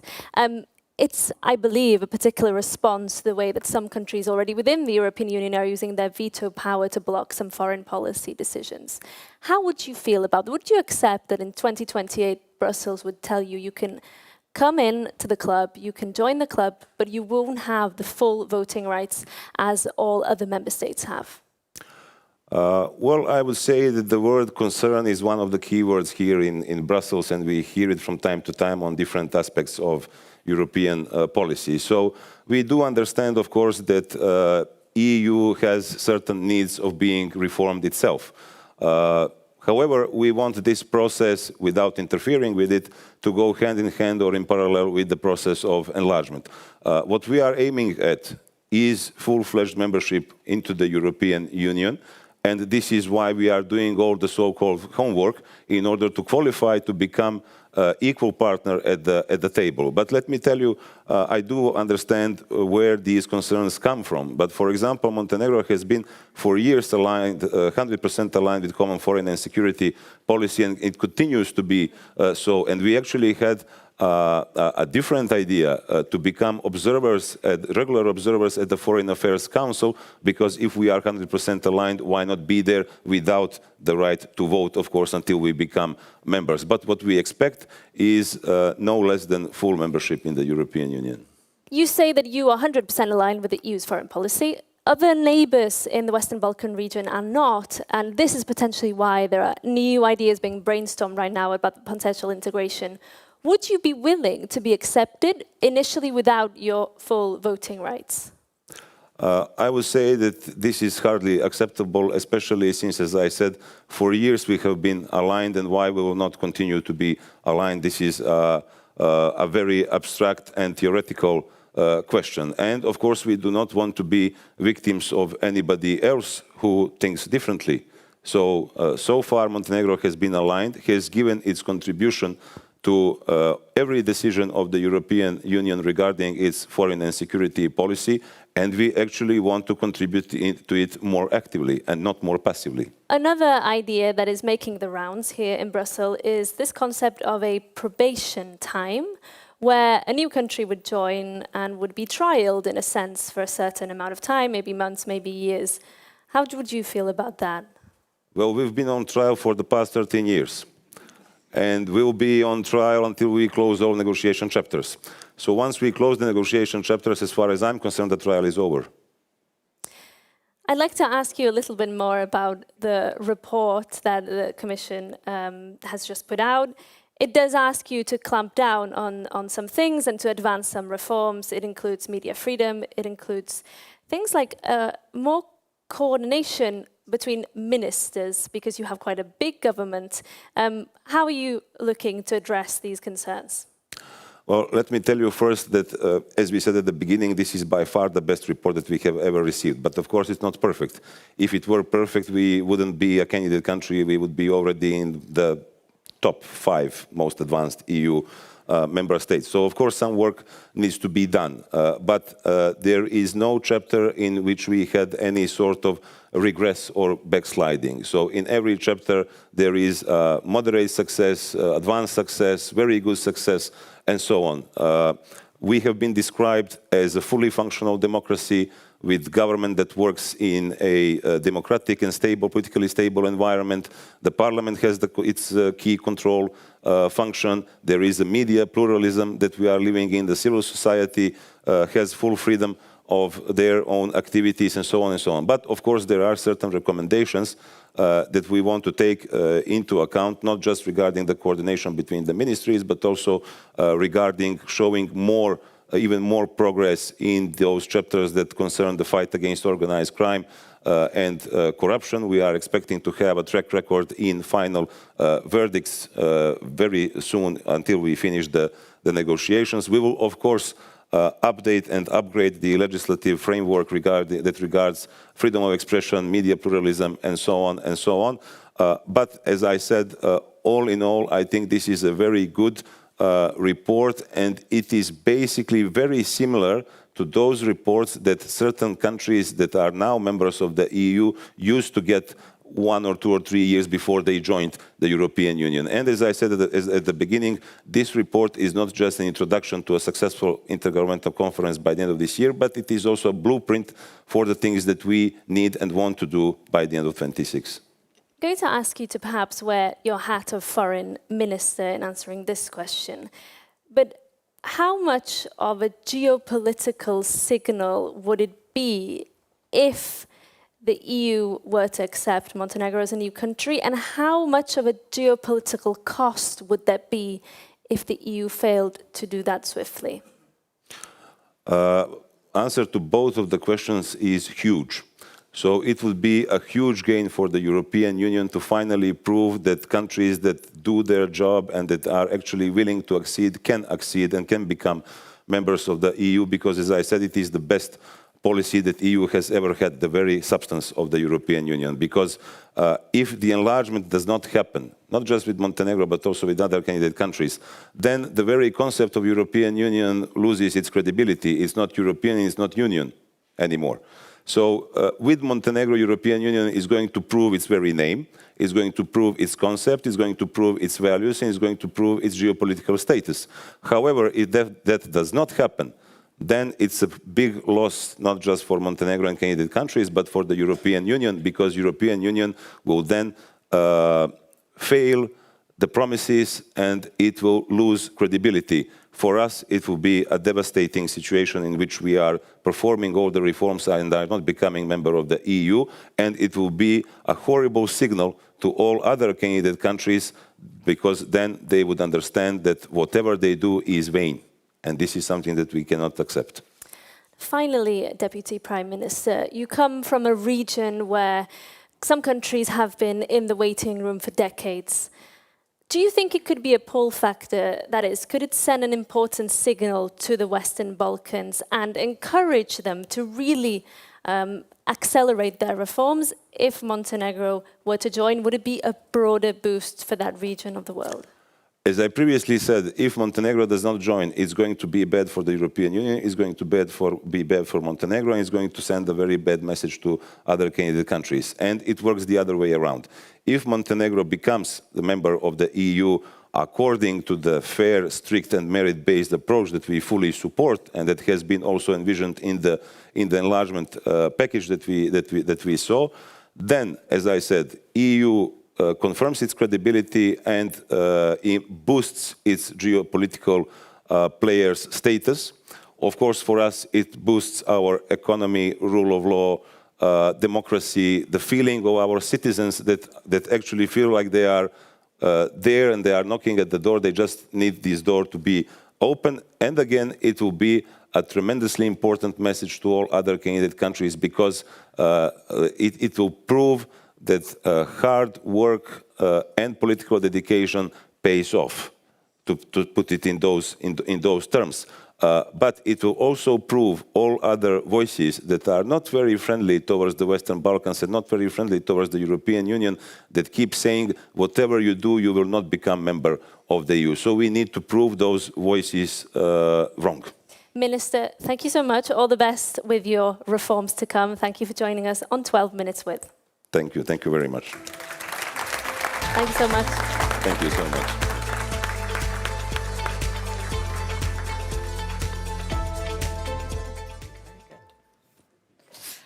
Well, thank you. And of course, now we're going to take a 30-minute break. But of course, stay tuned and stay with us if you're watching from home, online, on YouTube, or on Euronews.com, because we still have a lot more to come. The EU's Enlargement Commissioner will be with us. She's the moment of the hour, so you should want to stay for that. We'll also be joined by Serbia's President Aleksandar Vučić and, of course, the Prime Minister of Albania, Edi Rama. So we'll be right back. Stay with us.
Welcome back. You're live with us here on Euronews. We're broadcasting from Brussels today, from Autoworld, for this special summit about EU enlargement. My name is Maeve McMahon and I'm thrilled to be with you today. We also have a live blog all day long, giving you all the latest on all the various conversations that we've had on this stage on this very important day for the EU, and it is history. And one lady who's a part of that history is, of course, the EU Commissioner responsible for enlargement. She's having an extremely busy day, but she managed to make her way to our show today, to our Euronews Enlargement Summit. So we're thrilled to have her with us. Martha Koss, Commissioner, please make your way to the stage. And we're thrilled to have... And we're thrilled to have Maria Tadeo to join you for this conversation. Take it away, Maria. Very much, and welcome to the Europe Conversation. My guest today is Marta Koss. She is a European Commissioner for Enlargement. Commissioner, thank you very much. Well, you're the woman of the hour, maybe the week and the month in Brussels today, which is not a bad place to be. Of course, the Commission has now put out this new report with recommendations, and you say from the get-go, when you look at enlargement, it is a geopolitical necessity, imperative. It will make us stronger and richer. How? If we do it right. It's not, just normally that it will make us stronger and richer, but we live now in a special times when once again the enlargement could be the most successful policy helping European Union to answer to the challenges which occurred in the last, I would say, 1 year or even earlier when the war in Ukraine started. Meaning that I see enlargement as much more than just the enlargement. It is really the possibility for making our European Union stronger, as you have said. It is the possibility that we, if we do it right, do finally unification of Europe, meaning bringing, if we succeed, all the 10 countries, you had the nice flags here, if we bring all of them in, then Europe will be united for the first time in the history. And this is somehow today, again, we are going back to why the European Union has been established. It is again a peace project, very important. What is happening in Ukraine, bringing Ukraine and also Moldova, it is about securing peace. It is about freedom. It is about prosperity and security. And of course, language is very important, and I noticed that you said this is about unifying Europe, and it's interesting because many leaders say it shouldn't be enlargement, it should be called the unification of Europe, which is, again, there's a lot of power behind that word. But I wonder, however, how do you go, and now if we can go into the specifics, when you look at a report and a piece of paper, how do you turn that into a reality? How do you make that leap? Oh, you said a piece of paper. There are hundreds and hundreds of pages and reports, and many people have been working on this for us. This is really a very responsible document showing the facts. But generally, I could say that this is the proof that enlargement is happening. For the first time in the last years, the last time we have enlarged, it was 2013 with Croatia, and today the possibility, the realistic possibility exists that in the next years we will get new members. We have two clearly front runners or leaders in the process. We have two another countries we have where actually the development or progress has been huge in the last year. Albania and Montenegro, and of course then Ukraine and Moldova.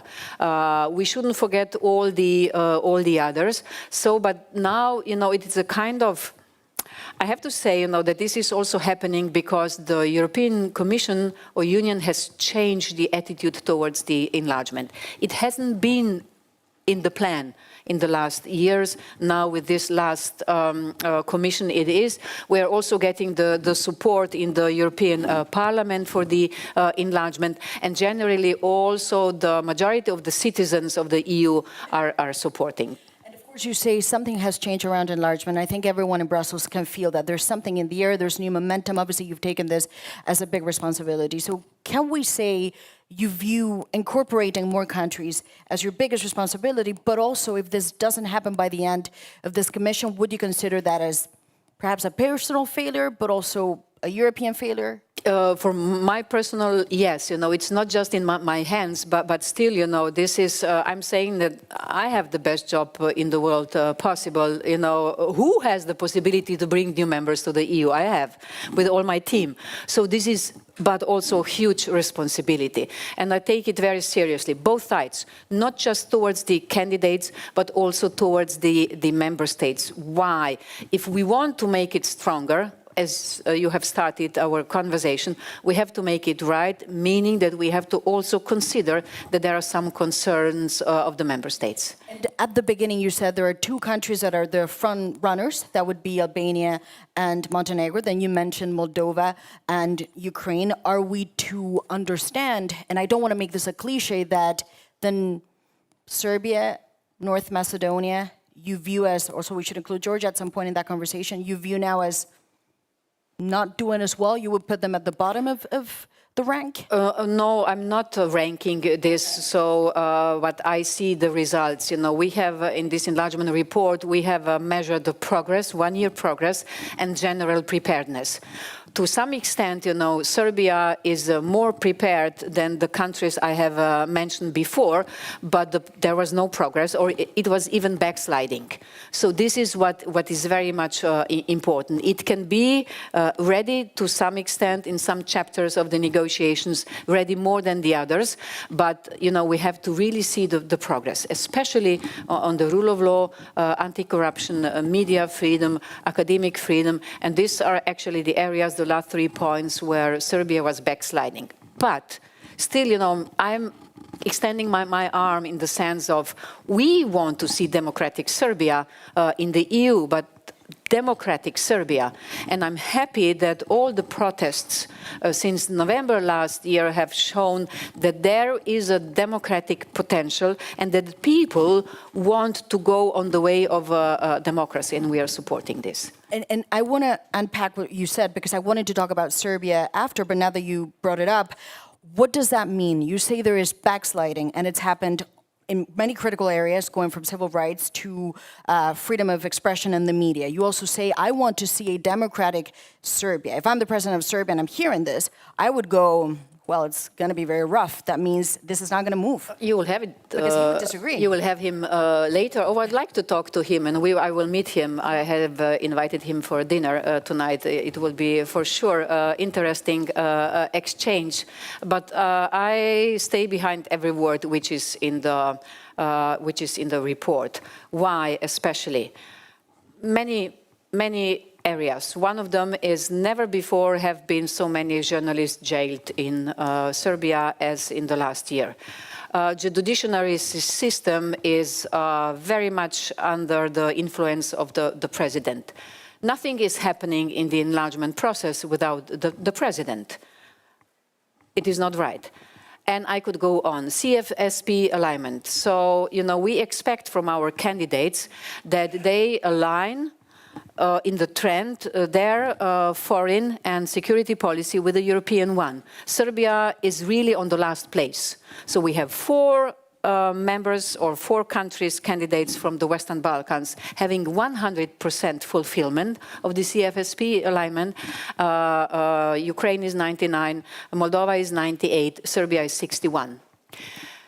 1 point. The other point is, I can understand that President Vučić is going also to Moscow and to China. But we notice this. I can understand, I come from this area, I know about the relations between Serbia and Russia. On the other hand, being supportive to a regime, Russian regime, which is killing people in Ukraine, not accepting the sanctions which the EU is having against Russia. There are things which we really cannot tolerate anymore. And what I think is also not good, and it is mentioned in the report, is that especially the Serbian politicians and media, which are then following his lead, should really stop accusing us, the European Union, that we are behind the protests in Serbia. Really, we are not. So this is clearly a lie. And there are many, many lies I could go on. And this should stop immediately. Look, you make it very clear that you think the situation is serious and your words are severe. Just to play devil advocate for a second, and then we can move on. What the Serbian authorities would say is that we don't apply EU sanctions because we're not a member of the EU. If we joined, we would be aligned. They also say, you know, we go to Russia, but we also have a relationship with Ukraine. But what I understand is that you're saying, I hear those arguments, but if you want to join, then you need to make choices. You want to see choices. Yes, and it is a very important geopolitical choice. You know, we all have to make geopolitical choices. There are also some member states, for instance, who are suffering or will have problems when we say that we want to get out of the energy dependence on Russia. We have done this quite a lot, you know, when the war started in Ukraine. 60% of the gas in Europe was imported from Russia. Now we are down to 5%. Of course, you know, we have to buy also energy which is more expensive. But why do we do this? Because we punish the system who has started this unfair war and supporting Ukraine. But not everything is negative in Serbia. I don't want to give this impression. There have been small steps, like media legislation has been adopted. Now they are in the finishing line of the very important Council on the Electronic Media or voting register. So there are some things, and this is right so, and we are supportive, but much, much more needs to be done. And you made that clear. Now let's move on perhaps to Ukraine, because it's the other big country. Obviously, no country has applied for EU membership in these conditions. This is a country that says it can reform deeply, but also fight a war at the same time. In your report, you say that they are committed, and you see that they are committed. You also say, and this to me really, it's very important. You said the technicalities to open up the clusters, they are ready, and it should happen in November. That's a very bold statement to make, but you know the issue is the Hungarian veto. So this needs a political short circuit. Who's going to do it? You know, I'm a bold person, and we should deliver. We are, me and my team, we are pushing the candidates, they have to deliver. But we should deliver too. And we say it is merit-based. It goes both sides.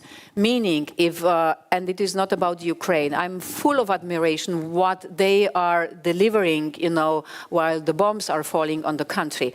And the same for Moldova. But they have delivered, so we will be by November ready to open all the clusters. And then one of the member states is opposing. It's Hungary, and they have said we're not going to change. Yeah, but you know, the same country, the same member states has given a green light to give candidate status to Ukraine, has given a green light to start negotiations, but now it is blocking. This is not fair, and this is not how I see the European solidarity and geopolitical need. But of course, I'm sure we will find the solution. You know, I was telling today at the press conference, not Ukraine, not Moldova, they don't need Orban to do the reforms. They can do the reforms on the way. So perhaps we see it more too black and white. We can only go on if we open the cluster or clusters. No, we can go on also without opening formally the clusters. We can do the technical work I'm speaking about in the working groups, and when the conditions will be met, then we can open and close clusters. I'm happy you say that, because that is the core of the story. Ultimately, that is the issue. What you're saying is the technical work has been done. The cluster should open. The negotiation needs to move forward now. But it's clear by now that the technicalities are not going to fix this, because it's November and nothing has happened. It's almost a wasted year. The only way forward is political. So what does that look like? Is it the German Chancellor saying to the Hungarian Prime Minister, you need to do it? Is it Antonio Costa saying we no longer do unanimity? In some ways, we just need a majority. What is the political short circuit that is going to change this? Because only politics can change it now. You know, we have to consider that the accession process is one part is the technical part I'm responsible for. The other part has to do with the political dimension and dynamics in the member states. And you said that nothing has happened. This is not the truth, but on the outside world, it's the impression that nothing has happened, but we have been working really a lot. For instance, especially with Ukraine and Moldova, the screening process has been done in the record time. Also dealing with the member states. So you have mentioned Merz and Costa and all the others. Whatever it would help, everybody should, and we are speaking also to Mr. Orban. So, you know, I believe that the member states are the one who can push, and the member states and all we together, we will find a solution. In the past, this is the beauty of the European Union, that we have been able to find solutions to the most impossible problems in the past. And you get creative. There's a lot of questions, but I'm being told, you know, creative is a good word. Yes, it's always a way to do it in Europe. And I wonder, just very briefly, however, because you know I could talk to you for an hour now, but when you look at unanimity, you obviously say we need to find a way around this because otherwise the process won't end. The other big pillar of internal reform of the EU is the countries that join, the member states would argue, they need to be aligned with us. We need to make sure that the new members are not going to make life more difficult. So how is the EU at 27 going to be managed in a better, more efficient way, when we see at 27 is complicated, at 21? Would you say, for example, if a new country joins, they need to be put to the test and they need to be put on probation, maybe for 5, 10 years? We need to see how they behave before they become a full member.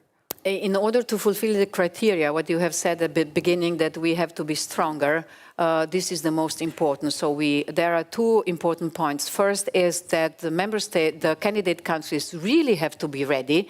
They really have to go through the whole process and being ready, also applying all the so-called Copenhagen criteria, having a strong economy, institutions, and so on. On the other side, we also have to be ready, and this is the parallel process. So the Commission will, in the next weeks, put out the results of the so-called pre-enlargement review, where we have to see inside us what we have to do, that we will be ready to function also when we will get some new members on board. You know, my country, Slovenia, joined the EU in 2004. 10 countries joined. It was 90 million people, and we survived. Now we are speaking about Albania, 2.78 million, and we are speaking about Montenegro. It is a kind of 600,000 people. It's like Antwerp. So, but very nice weather. Very nice weather and very nice people and very nice coast and mountains and everything, of course. But should really this a bit more than 3 million new citizens be such a big problem? Of course not. But I can understand the concerns of the member states, of the citizens, and that we have to talk about it. So what I expect now, and I hope that we will do this together, all the stakeholders, to discuss about the future of the European Union, and it could also be that we speak about the decision-making process. And this idea that we hear now, yes, you're a member, but you don't have a veto, some rights, yes. No. Do you like the idea of Class A and Class B members? No, I'm strictly against, but this is my personal opinion. No, we cannot have two-class members. You know, when Slovenia joined the EU, we have been equal like Germany. You know, we were so happy at that time, and France and so on. I'm exaggerating a bit, but no, we have to enable that all the members will be equal. But already exists, you know, through the accession treaties, we can define transitional periods. For instance, Poland has gotten now, you know, people speak about the danger of the agriculture from Ukraine. You know, when Poland joined, it was the same issue with their agriculture. So Poland has gotten 20 years of the transitional period. We have transitional periods. We have different areas where we really can talk about to enable a full integration and really strong EU. And just as we reach to the end, there are 2 points that I would like to clarify. One is, you said everywhere that we put out in the report, we stand by it and we think this is a good report. Obviously, with Ukraine, you say they have made a lot of progress, but you also point out to the idea of rule of law and corruption needs to be tackled further. As you can see, the government of President Zelensky, he spoke with us, he said, I haven't fully seen it, but I'm not sure I fully agree with that description. What did you mean by that? It's been interpreted as very negative. Is it that negative? No, not at all. But you know, the report for Ukraine and any other country is more than 100 pages. And some people have read just a few lines. It is really good to see the whole report. And for Ukraine, it is clearly a huge development, a huge progress. But there are some points, and this is nearly for every candidate country. Just to remind you, why are we doing this enlargement reports? It is, we do this to point out what is running well, and to see where we need some improvements. And one of the areas where we see the danger in Ukraine is, and we have experienced this on July 22nd, where actually a law has been adopted which was making their two main anti-corruption agencies less independent. And this is not good. You know, it is very, very important that the country, not just Ukraine, is having independent anti-corruption institutions. And this was a clear backsliding. And this shouldn't be the case. The law has been repaired, not yet to 100%, so we are still working on this, and this is why we have put this into the report. And so in all of this, you still say the European Union is going to be stronger with them inside? Yes, once they will join, but they will not be able to join unless they will be prepared. So this is a circle we have to follow. Just very quickly, because I think we have a responsibility on this as journalists. Georgia, the language that you have used is, at least to my knowledge, the most severe I have ever seen in a report like this.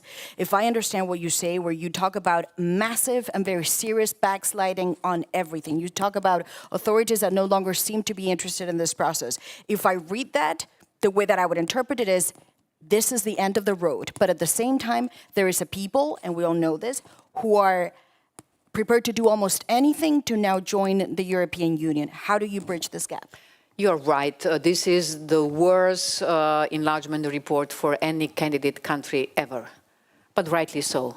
So what their government is doing and lying to their people, they are saying that they are bringing Georgia closer to the EU. They are bringing Georgia away from the EU. So it is a clear backsliding on many areas, especially on the fundamentals, the rule of law, anti-corruption, media freedom. You know, the government, what is the government doing? The government is not following the interests of their own people. What happens to the people of Georgia, however, because they say they want in very clearly. Is there a way to bridge this gap? You know, that's why the only option is that the government of Georgia will revise many laws who are clearly anti-European. They should stop putting their political opponents or journalists in jail. They really should start not oppressing anymore the organizations of civil society. You know, we have difficulties to support them because as long as they hear we would love to support them, they are in the danger that they will be put in jail. So, yes, it is clearly Georgia still a candidate country, but for the Commission only on the paper. And we will do everything to support media and especially civil society organizations. And just lastly, by 2030, the end of this mandate, what does the European Union look like? Is it 29? Is it 30? Who's in it? Oh, I don't know. I can't see in the stars, but I will work endlessly and tirelessly on this project in which I really believe.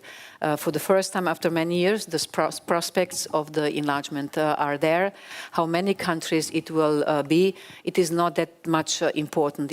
Important is that actually we will get stronger, as you have said, and that we will make our union of values and democracy bigger. And I will close with this, if I may. You know, in the past, the European Union has always been capable to include the countries which have been, for instance, Portugal, Spain, Greece.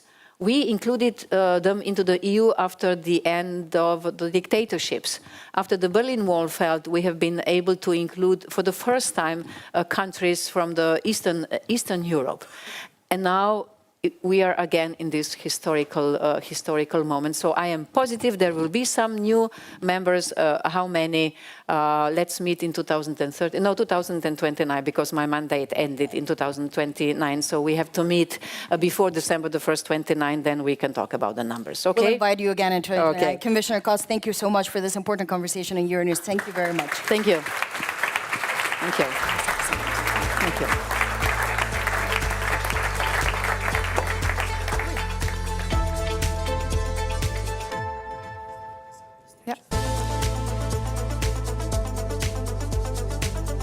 Thank you so much, Maria Tadeo, for that. And of course, to the European Commissioner for Enlargement, Marta Koss, for that fascinating interview. Thank you so much for being with us. So now we have heard the view from the European Commission. But what about the European Parliament? To get some more views, Euronews had the opportunity to speak to 27 MEPs and ask them what they felt. Take a look.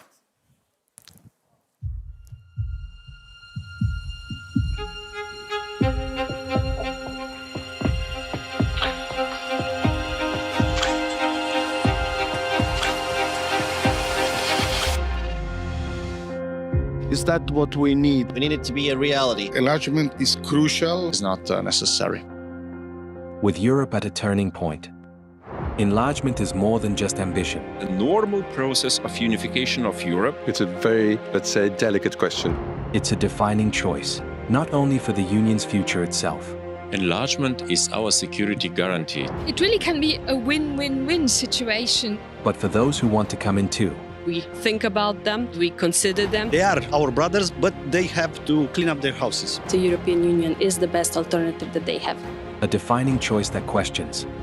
Why does the European establishment always think about getting bigger? It's like the European empire. It's about all peoples around one table of European nations. It's a defining choice for Europe's security. Enlargement of Europe is extremely important now when we are facing external enemies. Either we invite the candidate countries to join our family, or they will be invited by somebody else who wants to fight against us. For Europe's democracy. We have our own freedoms, so we are based on values. We want them to be true democracies. We want them to fight corruption. They need to respect minority rights and human rights. Comply to the Copenhagen criteria with the rule of law. For Europe's economy. It's a big boost to economy. New members, new industries. Many workers from Eastern Europe ended up underpaid and without any protection. It cannot happen again. It must not happen again. For Europe's voice. It's important for the European Union to keep that level of influence in the Western Balkans. The more members we have in the European Union, the less each member state can directly influence political decision-making. You give part of your sovereignty, of course, but you get a seat at the table. For Europe's unity. Our motto is united in diversity. Diversity is always positive. Learn to live with one another, learn to understand one another in harmony and in peace. Peace, security, stability, and prosperity.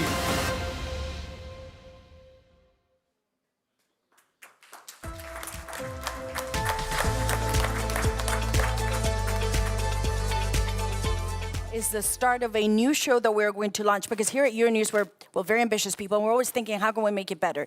So this is a new show that we will premiere on Wednesdays on Euronews. Every night you'll be able to watch it. It's called The Ring, and it brings together two different MEPs to have two different perspectives and two views. Obviously, as you know, Euronews is committed to showing all views in debate, and this is what this show will be about. And today, as I mentioned, we premiere the first episode live with you, and it will be hosted, of course, by my colleague, Maeve. Thank you very much.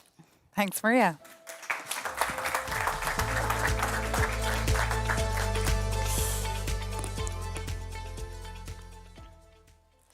Hello there and welcome to The Ring, our brand new talk show here on Euronews. Each week, two elected members of the European Parliament will go face to face on some of the pressing issues that they're debating inside the European hemicycle in Brussels and Strasbourg. And the tone for this show, The Ring, has been set by the European Commission President Ursula von der Leyen.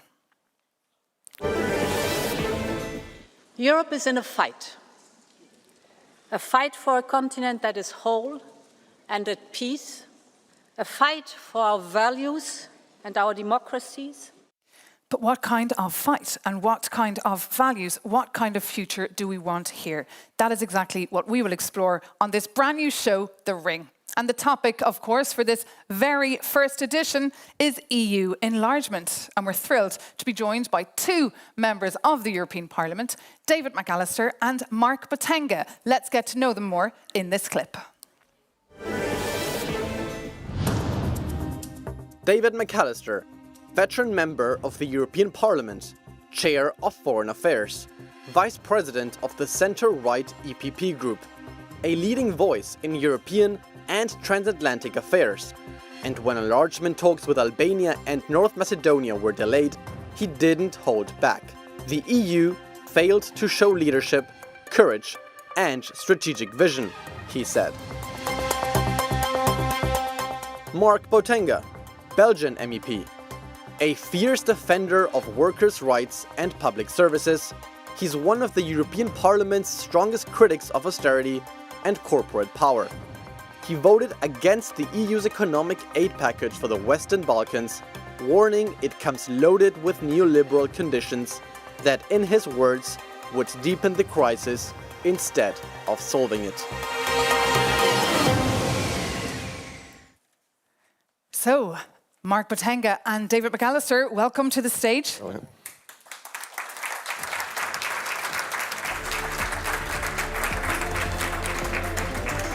How do you feel about being our very first contenders here on the ring? Lovely. Very excited. Yes? Very. Well, you're so very, very welcome. We have, of course, a lot to discuss. So let's kick off with yourself, David McAllister. Croatia was the last country to join back in 2013. Who will be the next to join and by when? Well, there are 10 candidate countries, and I'm very sure one of the 10 will be. In the moment, Montenegro is the front runner, then comes Albania. But apart from these 10, there are also some developments in the High North. There are new debates in Iceland and Norway and even in Greenland, who perhaps might also want to join the European Union. Indeed, as we're hearing, EU enlargement, the momentum is indeed there. Is it for you? Are you in favour of EU enlargement, Mark Botenga? Well, we don't, I'm not against or in favor of EU enlargement. I think we need to see why we do it and what we want to obtain, what's going to be the consequences. Because there have been consequences for working class people of previous enlargements. And we've seen that today as well. You know, there have been protests of farmers against liberalization of trade, for example, with Ukraine. There have been victims.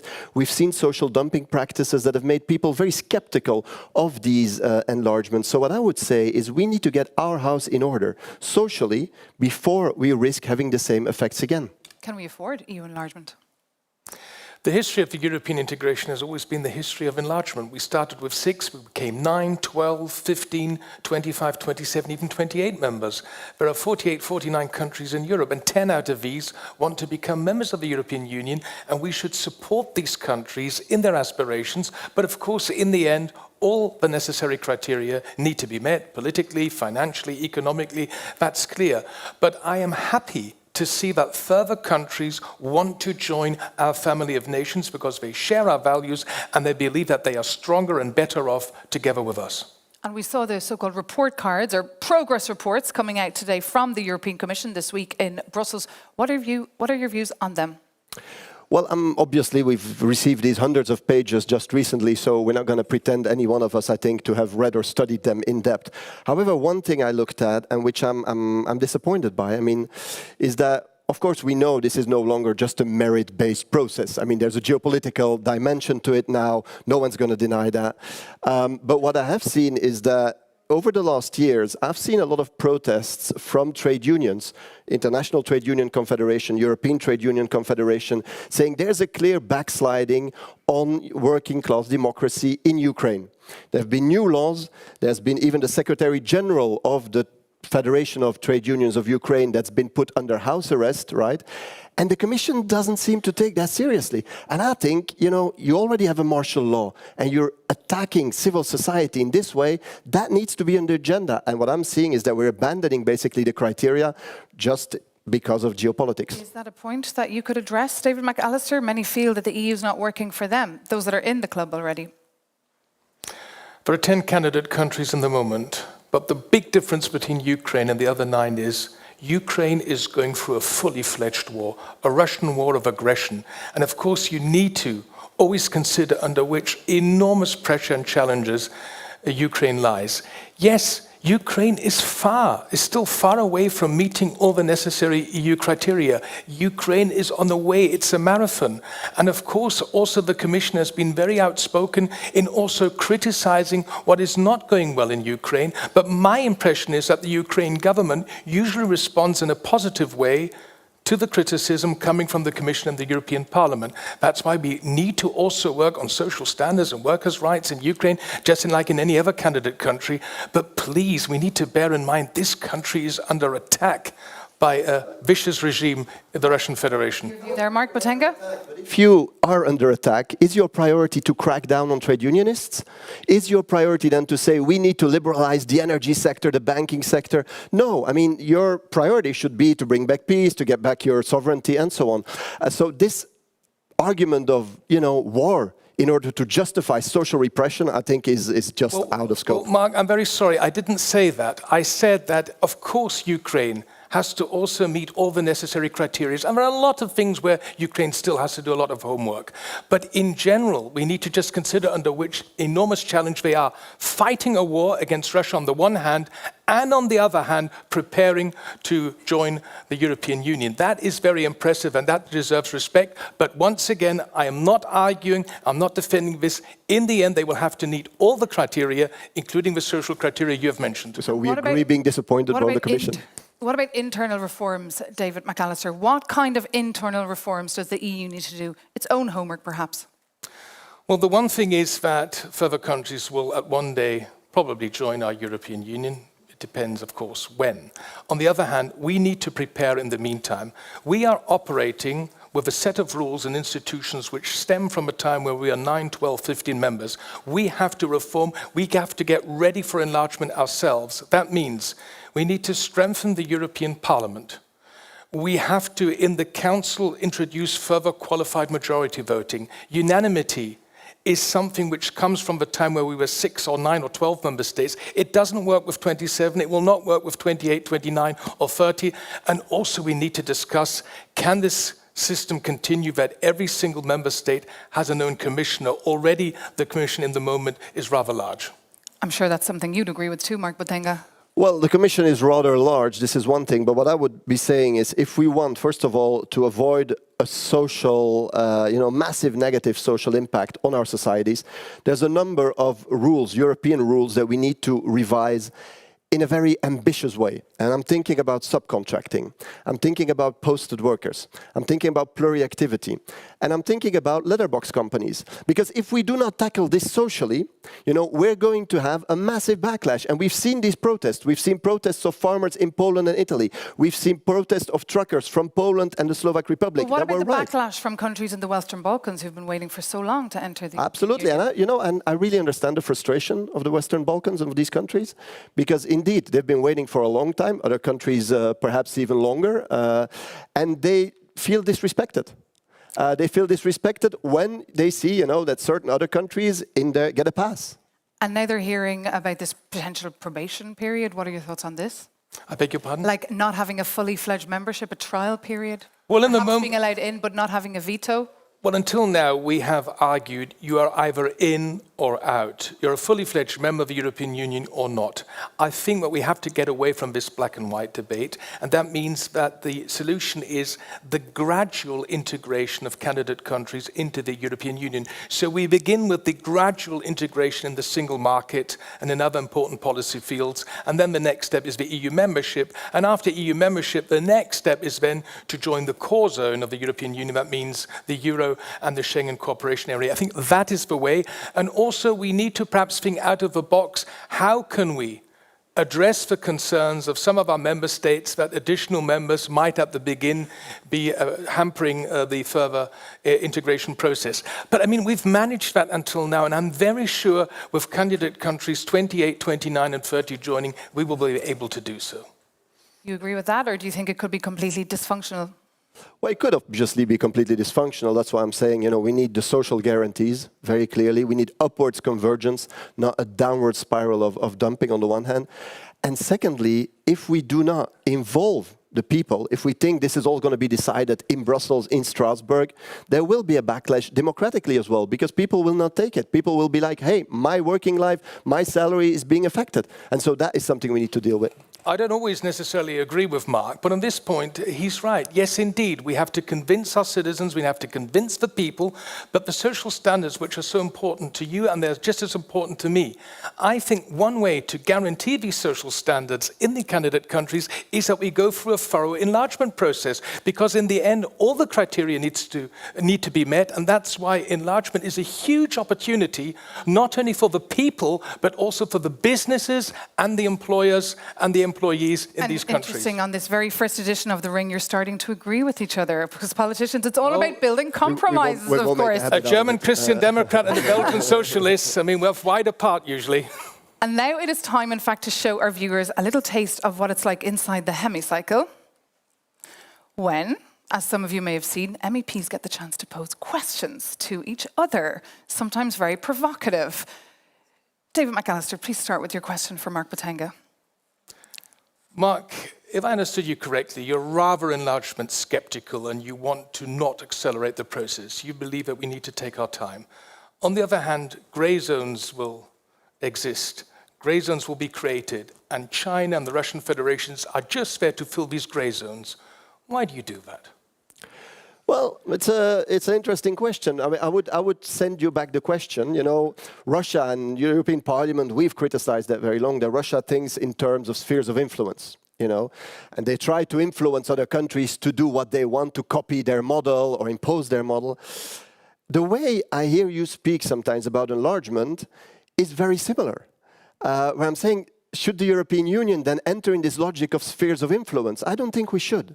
You know, and I don't think we should be interfering in other countries. They have their democratic processes, their local evolutions, and we should respect this.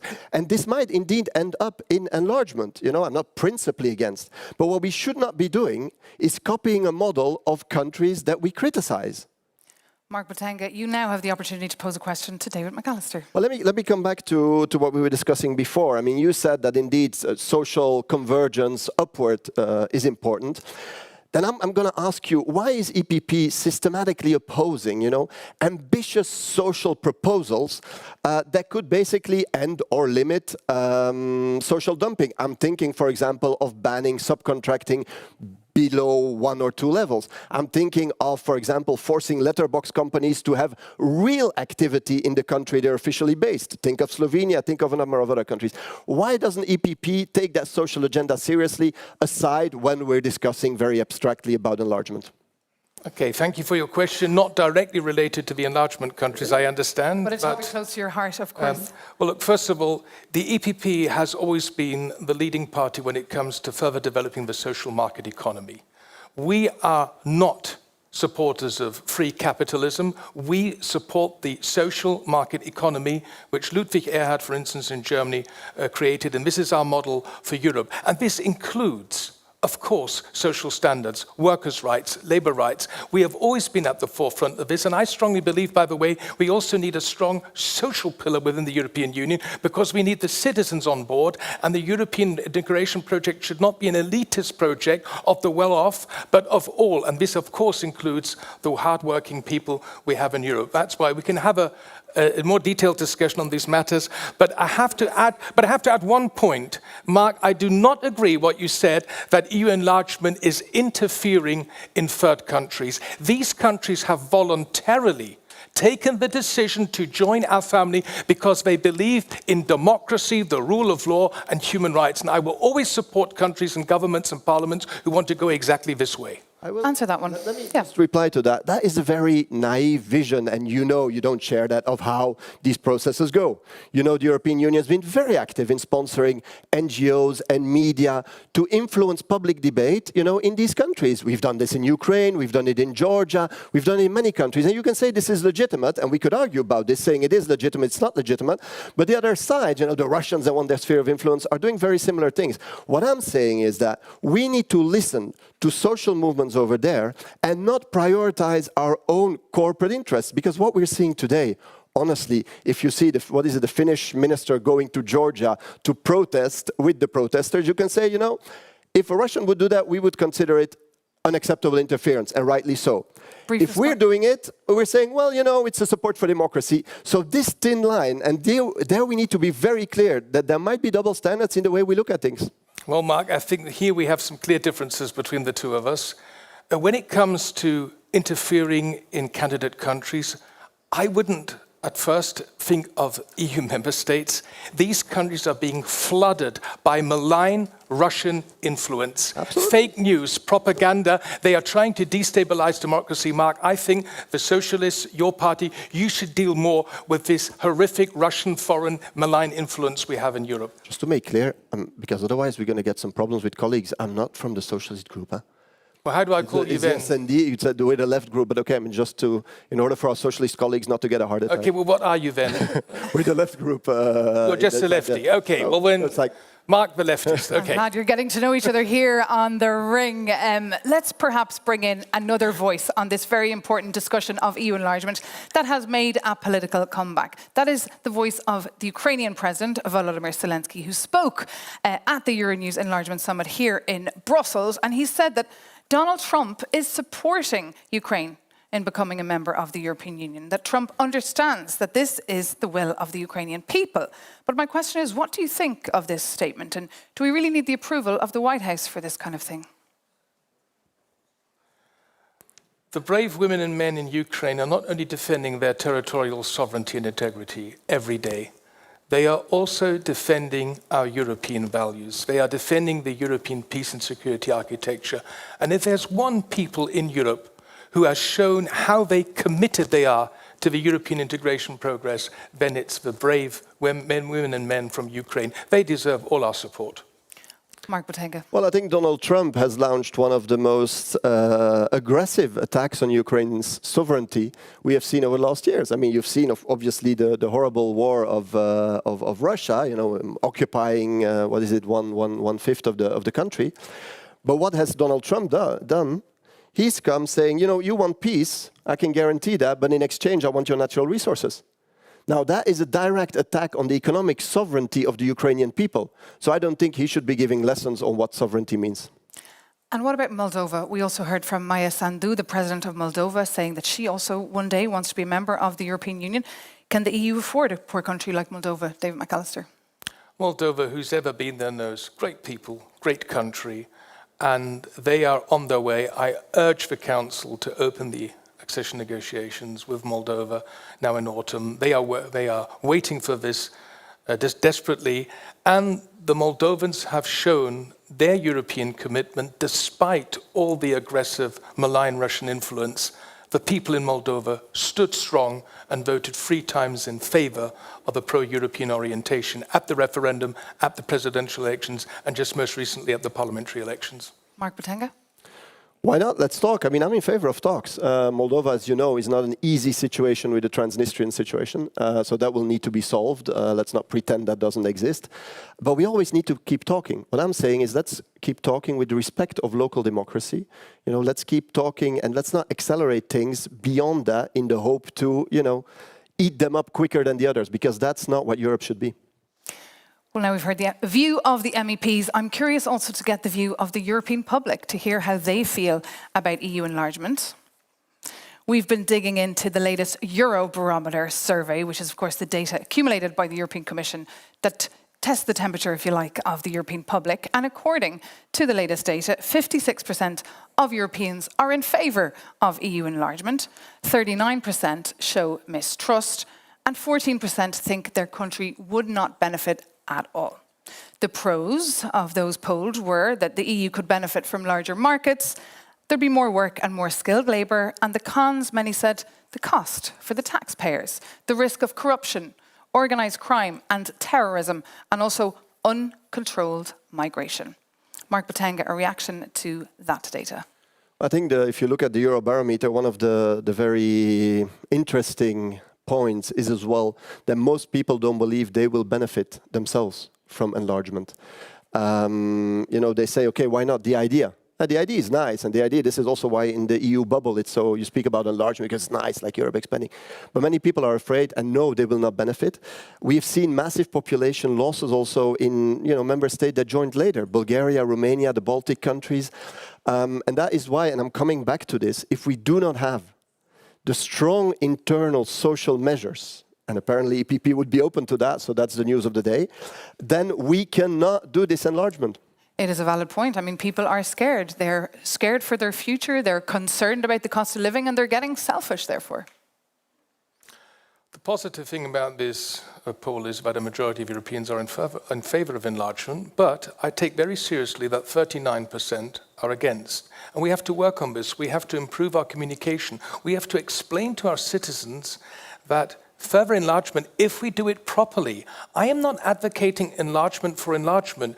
I am advocating an enlargement process which is merit-based, where each country is individually judged, and that in the end, all the necessary criteria are met. That is a long process. It's a marathon. And by the way, enlargement is a regatta, not a convoy. Each country needs to be individually judged. But in the end, if these countries, with their economies, join, it is beneficial for both sides because it means new markets, new business opportunities, and the enlargement until now has shown, especially the big enlargement in 2004, that it was beneficial for everyone in Europe. Was the Big Bang enlargement successful in your view, Mark Botenga? Well, once again, I mean, I've said it before, many people in, older member states, France, Germany as well, Belgium, saw this as an opening for social dumping, which was reality for many people. And many people in the more eastern, the more newer member states left their countries, felt forced. I said Bulgaria, I said Romania,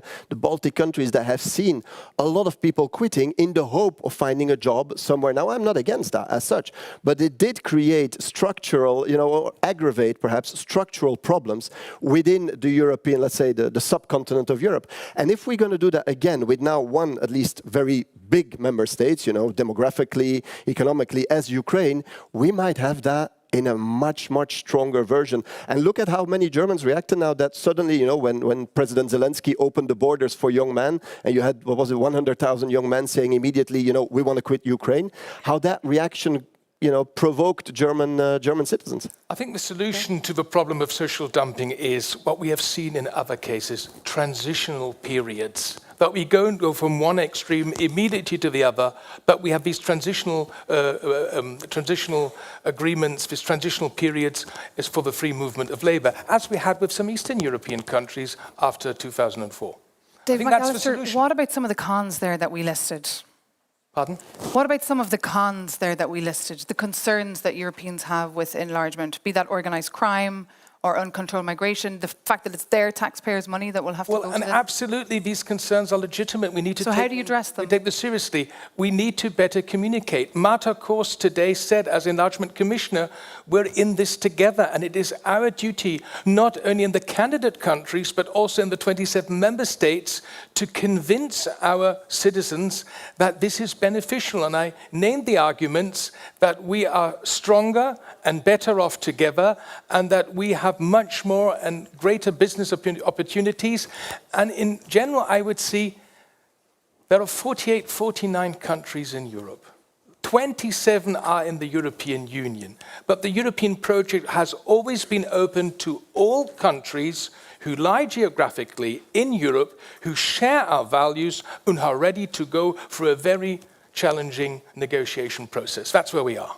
And the EU does need a success story when it comes to EU enlargement. They need to make some announcements soon, especially after Jean-Claude Juncker, as Commission President, said there will be no enlargement under my 5 years. Okay, but I'm not particularly concerned with the PR needs of the European Union. That is a different thing. What I do otherwise think it could break up. Yeah, but we need to watch out with the communication aspect of it, because I've heard this on many things. Also, development cooperation, because it always has the same undertone of like, we're doing great things, we're just not explaining them well enough to the people. I think people have real concerns. People really see an impact on their salaries, they see on their current lives, and we need to take that seriously and adapt policies, not just adapt, PR strategies. So I think this is really important. And secondly, let's on the other hand not stigmatize potential member states, because organized crime is not something that is limited to a particular country or region. I think many countries today in the European Union are affected by organized crime. Mark, if we had applied your attitude in 2001, 2002, 2003, the enlargement in 2004 wouldn't have been possible. And I'm happy to live in a Europe. I would have been happy. I'm happy to live in a European Union where Poland, the Baltic countries, the Czech Republic, and others are also fully fledged members. The Europe is more than old Western Europe. Europe is Western, Central, and Eastern Europe. And I think that if these countries, these candidate countries, are on their way to fulfill all the necessary criteria, and I have been the rapporteur for one of the candidate countries for 5 years. I know what hard work it is. We should give them all the support, and you are playing with fears because all these arguments you have mentioned today, I remember were exactly the same ones I heard before 2004 when the 10 Eastern and 7 European countries joined, and also when Romania and Bulgaria joined in 2007 and Croatia in 2013. And we didn't deal with them. Pardon? Sorry, that's the point. We didn't deal with them. And this created fears. This created also a backlash in certain of these countries because we didn't take them seriously. And that is the point. I will give you a good example. Croatia joined in 2013, and 12 years later, Croatia is not only a fully fledged member of the European Union, but also a fully fledged member of the Schengen area and introduced the euro. How many Croatians are forced to leave their country to get a decent work in Germany? Croatians now feel forced. You know that German courses are big business in Croatia because there's not enough investment in the Croatian productive economy. And so this is something that the Croatians struggle with. And I want to listen to the Bulgarian trade unions, to the Romanian trade unions, to the Polish trade unions that are saying we are not getting out of this what we as workers deserve. And here we're getting a real glimpse of what the debates inside the European hemicycle are like. That was the view of Mark Botenga, the view of David McAllister. I'd like to hear your view. Please reach out to us here, thering@euronews.com. But before we come to a close, we have a bit of a rapid buzzer round for our two contenders. I will pose a very short question and I require a very short answer, just yes or no. Mark Botenga, is the future of the European Union bright, yes or no? If we fundamentally change policies, yes. Yes or no? Yes. Are opt-outs a good idea for joining member states? Opt-outs, are they a good idea? Updates? Opt-outs. So, for example, you become a member of the European Union, but not of the euro currency? Opt-outs. Opt-outs, oh, right, yes. Are opt-outs a good idea? We've already seen this. Can be an option. Should Turkey join the EU one day, Mark Botenga? I think for the moment, neither the EU nor Turkey is asking that. Yes or no? Under the given circumstances, no. Should countries with anti-LGBTQI+ laws be blocked from joining the EU, Mark Botenga? I think that's one of the fundamental rights that should be a condition indeed. Mark Botenga really struggling there with the yes or no answers. No, sorry, yes. Dave McAllister, yes. In your view? Yes. And should geopolitical considerations like countering Russian or Chinese influence justify faster EU enlargement? Yes. Very dangerous, and I'm going to continue struggling with yes or no. Has the EU... What, Russian and Chinese influence, you're struggling? No, I'm not struggling with Russia or Chinese influence. What I'm saying is, should we... That's always a disadvantage speaking to a Euro bubble audience, of course. But what I'm saying is that the best way to deal with that is not necessarily by an unfair enlargement process. Final question. Have you agreed with anything you've heard from your opponent today? Have I? Have you agreed with anything that you have heard from your opponent today? Look, I know Mark Botenga. He's a member of our committee, and I would say he's a staunch fighter for social rights, and that's where I would give him credit. And what about you, Mark Botenga? No, absolutely. I think we share certain ideas of that Europe should become more democratic and clearly also more social. So I'm going to take the EPP up on this. I mean, this is going to be a starting point for a new cooperation. And that point brings this very special first edition of The Ring to an end. A round of applause.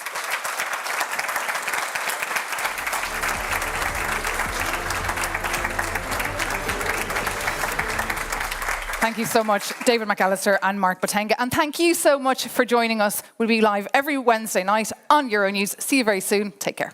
Mark, shake hands. Well done, men. Thank you. Yes, thank you for joining us.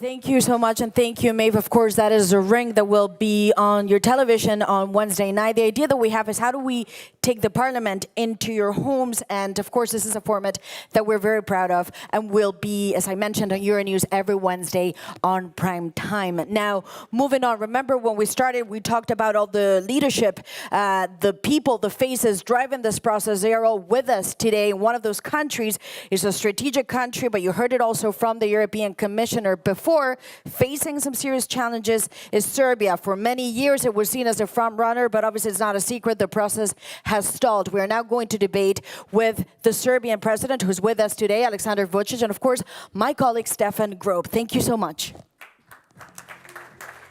Good luck.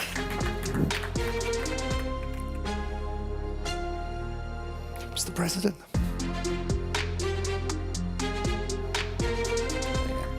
Welcome to the speech. So glad to do it. Please.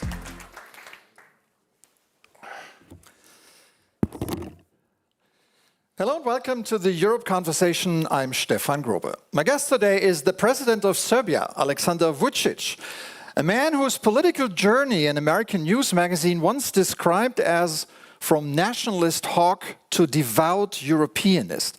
Mr. President, thank you so much for joining us today. I'm privileged to be with you here. The article I was referring to was from 2014. Are you still a devout Europeanist? In the meantime, I became a usual suspect. But as a matter of fact, yeah, I'm pro-European oriented. Now, Serbia is an interesting country.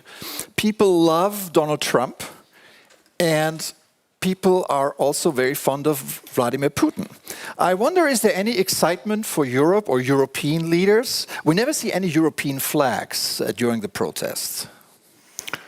I'm not a leader of protests, at least, but there is a very rational explanation for that. First of all, Serbs, they have always been pro-Republican oriented, speaking about United States elections, because we believe that we suffered a lot from democratic administration in 1999 and even after that. And that's why people very much welcomed President Trump's victory, and it's very obvious that he has a very large scale of popularity in my country. At the same time, Russia has been a traditional ally of Serbia for not many decades, but for centuries, and that's another reason. Speaking about European leader, people are still very rational, and they think that EU path is the best way and the best path for Serbia in the future. But speaking about the leaders, yeah, I believe that people in my country, they do respect the President Costa, Ursula von der Leyen as a commissioner leader, particularly because of different behavior comparing to all the others, because she was visiting twice or even 3 times not only Belgrade but the other areas, southern part of Serbia, which is a very rare case. That's what our people really respect. I cannot make comparison in popularity, but if you ask people, there is a still majority of people that would like to join the European Union. Do you fear that Serbia becomes another Turkey, dwelling in the European waiting room forever? Yeah, we are. In the last 3 years, I believe that some of previous speakers here were saying something about Serbia, and there are a few facts. Serbia didn't open any single chapter, any single cluster in the last 3.5 years. It very much coincides with the fact that at that time war in Ukraine started. And we were the only country that did not impose sanctions against Russia, although we have always been very supportive to territorial integrity of Ukraine, to UN Charter, to UN resolutions, and we have always been condemning an incursion and everything that was going on Ukrainian territory, but it was not enough. It became, as some of your previous guests were saying, more a sort of geopolitical game than a merit-based process, but that's how it goes. We have to face it. And at the same time, I believe that we'll have to consider all the remarks, all the demands from European Union. We need to change the level of our enthusiasm, the level of our energy, to understand what we were doing in a wrong way and to go much faster. Just to say a few words to your people here. When you say Serbia, it means, comparing to Western Balkans, it is almost 55% of overall Western Balkans export to EU.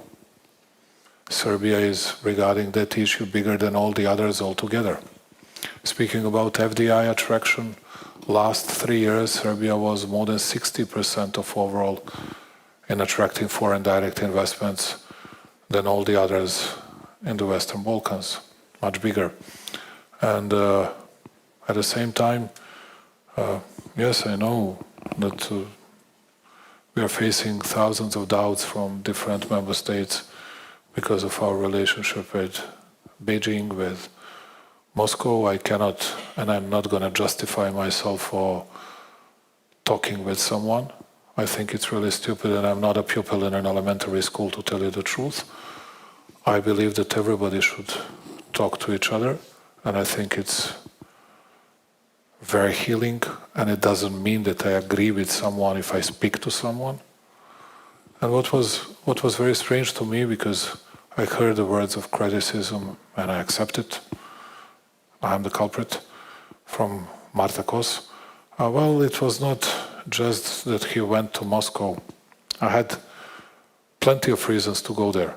I had to do something with the gas arrangement.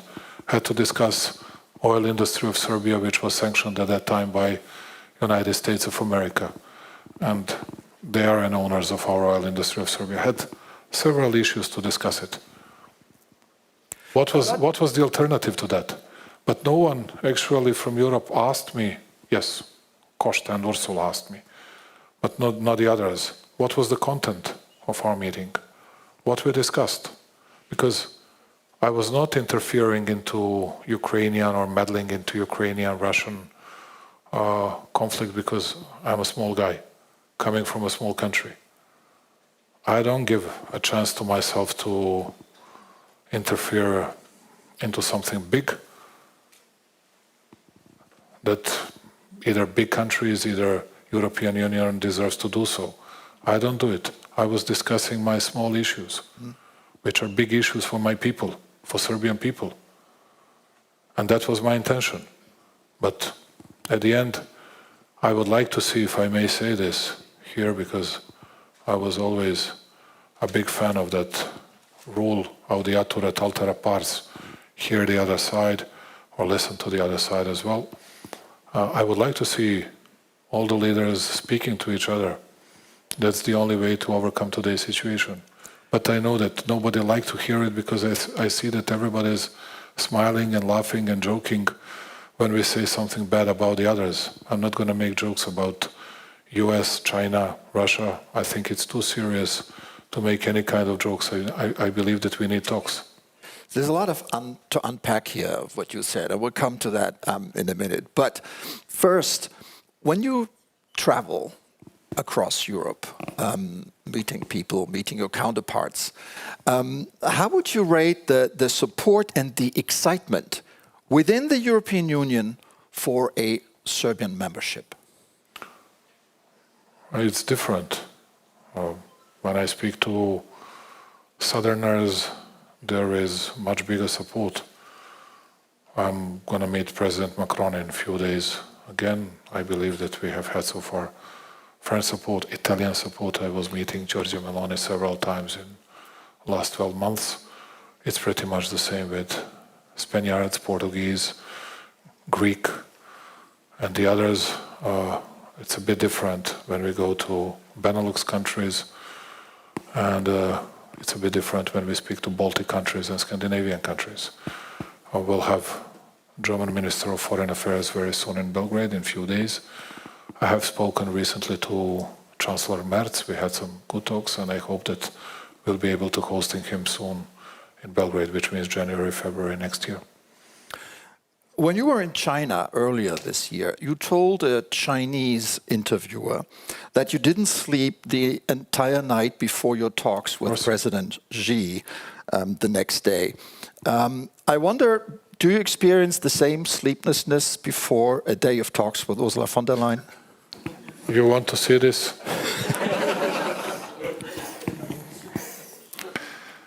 I'm not a witty person at all. I believe that I'm, at least from time to time, too serious and very responsible. Yes, I cannot overcome this type of jitters, never ever. And I do a lot of preparations. And I was doing a lot of preparations last night for my meeting with Antonio Costa, and I do my best to analyze, to scrutinize everything, to learn by heart what is necessary, and I'm not ashamed to say this. And from time to time I act as a student, you know, because I believe that I should be well prepared and at least not to be surprised in any kind of discussion I might have. And this is not going to be changed, and I believe in speaking to Chinese president. It's a great opportunity for the leader, small guy from a very proud country that might deliver messages that he needs.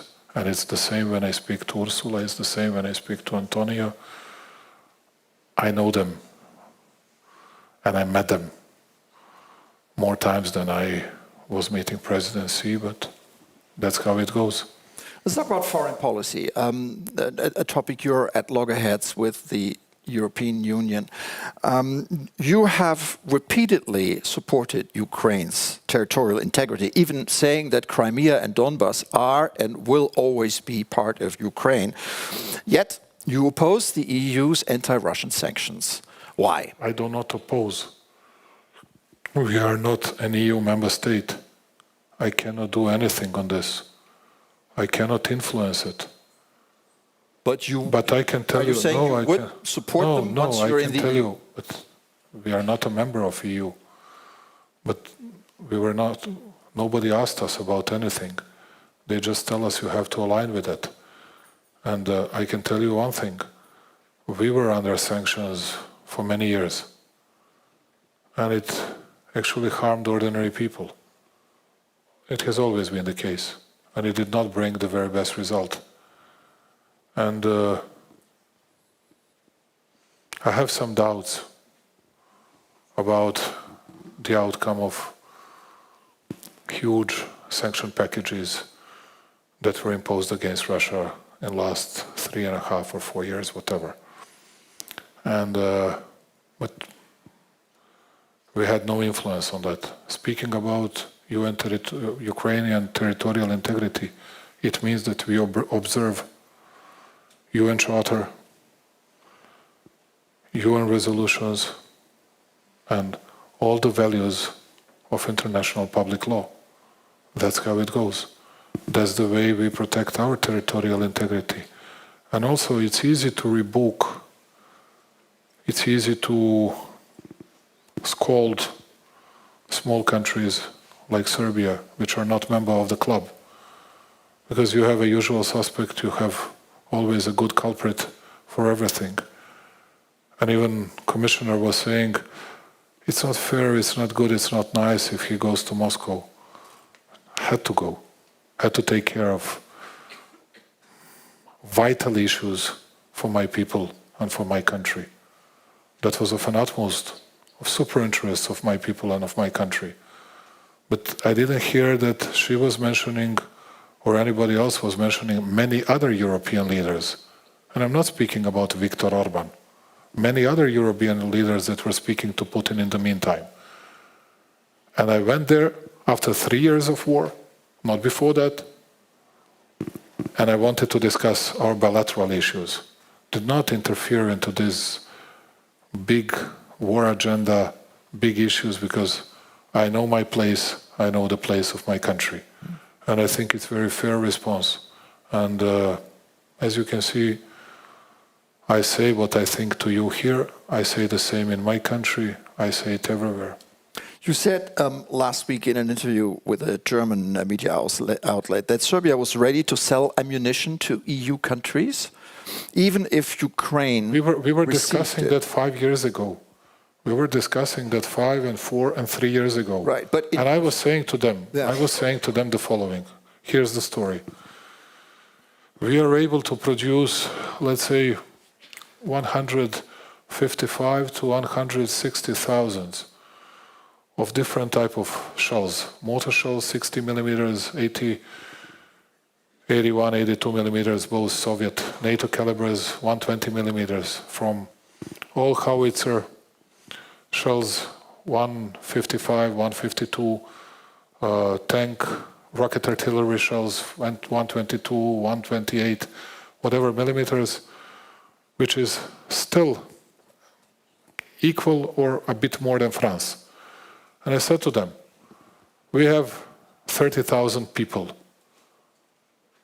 that are dependent on our ability to sell this ammunition to someone. Now it's a good market. Whatever we produce, we can sell it. But when we sell it, then we got, but no one mentioned that here, because it didn't fit to their story. We got 2 very strong statements from Russian foreign intelligence against Serbia and myself, because they found some shells on Ukrainian side. Is that why you halted the exports in June? That was one of the reasons, because we didn't want to arm up any war infections. But now we have a problem, because we need to sell it to someone, and we'll sell it to whomever we can in order to earn some money, but we'll try to take care and not to see that ammunition in that war zone. But it happens from time to time. At the end, we'll have to pay our workers. Okay. So we've heard... And tell me, is there something that is not rational? No, absolutely. I'm not saying you're irrational, but I just wonder, what is the change of heart? When in June you banned the exports, and now you're saying we're ready to... It's not a change. We need to survive. I'm not saying that we are going to give it to Russians or to Ukrainians. I say that we need to sell it to someone in the world. Okay. Speaking of survival, your country was once seen as a front runner in the race of EU membership. Before the war in Ukraine. Before the war in Ukraine. But now the EU Commission is saying there's a backsliding of the rule of law in Serbia, insufficient reform, no detectable it's not seen in reports. Progress. Now, my question is the EU too harsh on Serbia? I would like to say that, but I promised myself not to do it.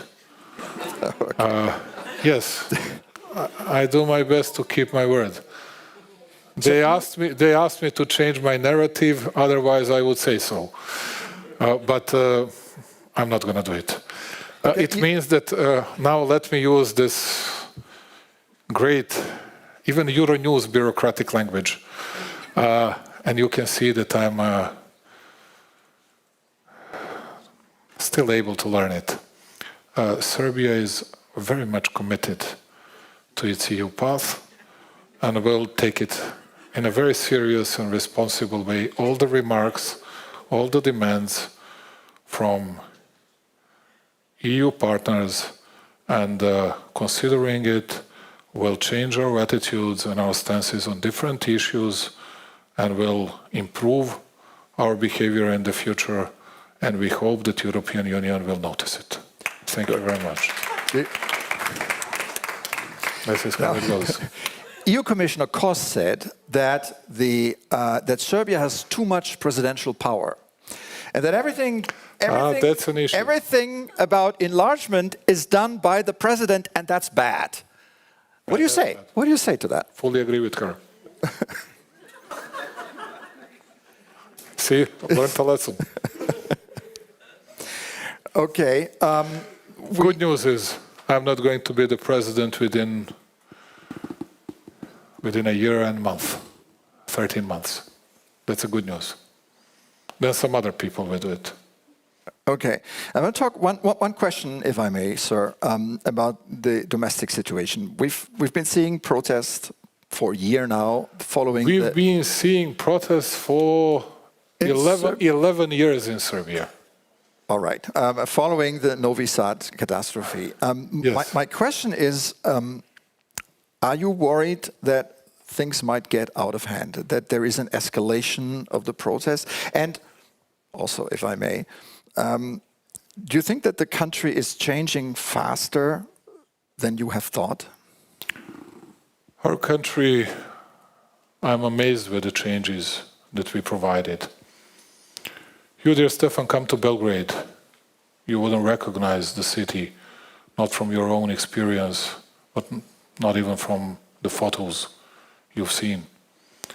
Each time, let's say, my friend Mario David is coming to Belgrade, he has to realize and to acknowledge that he hasn't seen such a big improvement and changes almost in any other country, not only in our region. According to IMF anticipation, Serbia is going to have the biggest growth rate almost in an entire Europe in the next 4 years.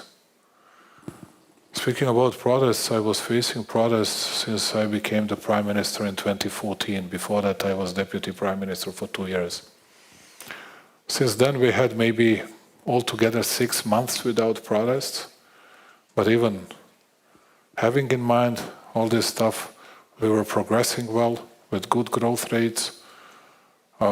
Also, need to tell you one thing.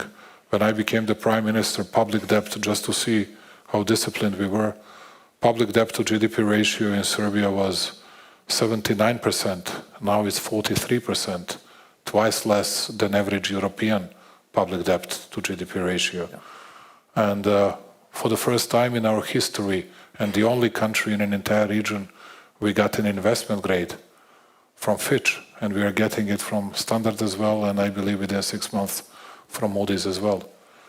It speaks for itself. And speaking about the report, you see everything about economy and fiscal and financial stability. Great grades, great marks, which is of an utmost importance for the people, for the citizens. And I really mean now, put my jokes aside, I really mean that we need many things to do regarding rule of law. I'm very ready to participate in that process, or at least to be helpful to the government. And I think that Serbia has long legs, and that we can overtake all the front runners of today, and that we can join European Union relatively soon. I have, Mr. President, one final short question, and maybe you give me a short answer. You're in your second term. Your term expires in 2027, right? Yes. What are your post-presidential plans? What can Europe expect from Alexander Vučić? I have no plans. I have a big dream to finish this expo. Serbia is hosting a specialized expo in 2027. Expo for us is not just an exhibition. We're going to gather the biggest number of countries so far. The record number was 117 in Astana in Kazakhstan. And till today, we have already gotten confirmation of 127 countries that might participate in that expo. But we need to do a lot of infrastructural works. We need to prepare ourselves. And this is all about my legacy. For the first time, we had a stable currency for the last 12 years in our entire history. We built more hospitals, more science and technological parks than ever before, more kilometers of highways and motorways and high-speed railways than 60 or 65 years before that. This is my legacy. Very proud of that. Haven't decided yet, will do my best to be supportive to my colleagues regarding securing the legacy and helping them in that political battle. Have no other plans. There are big issues in front of us. And speaking about protests, I appreciate those protests whenever they are calm and tranquil. And in a political sense, I like it. I have to be very honest and finishing with this. Because all their political numbers are going down, plunging, ours are going up. I'm begging them to keep on protesting, and many thanks for that. Wonderful conclusion. Yeah. Alexander Vučić, President of Serbia, thank you so much for coming on the show today. Thanks a lot. Wish you all the best. Thank you. Thank you.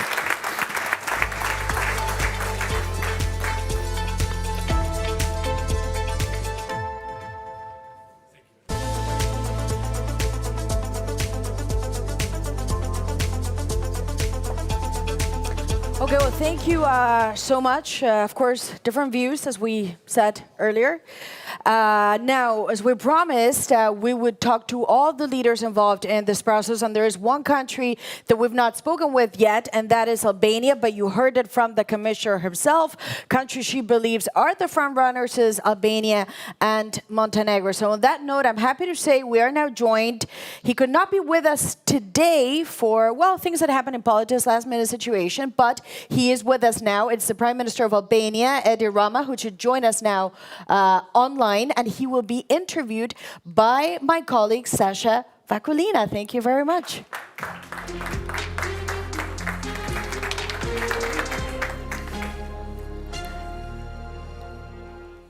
We are going to continue the EU enlargement talks at this historic Euronews Enlargement Summit. And yes, indeed, last but certainly not least, the front runner country. Here we go. Edi Rama, Prime Minister of Albania. Thank you very much for joining us. Can you hear me?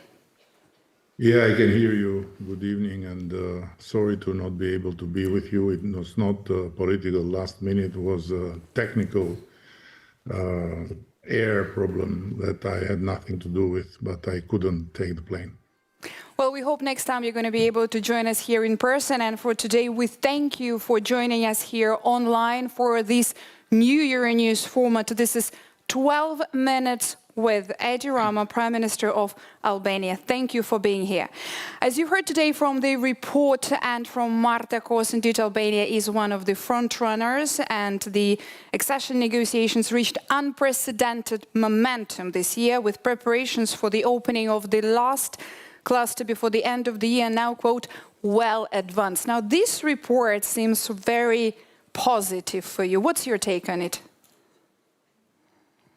Yeah, the report is very positive, and the whole year has been extremely positive. We have opened 5 of 6 clusters within only 11 months, which is an absolute record in terms of speed.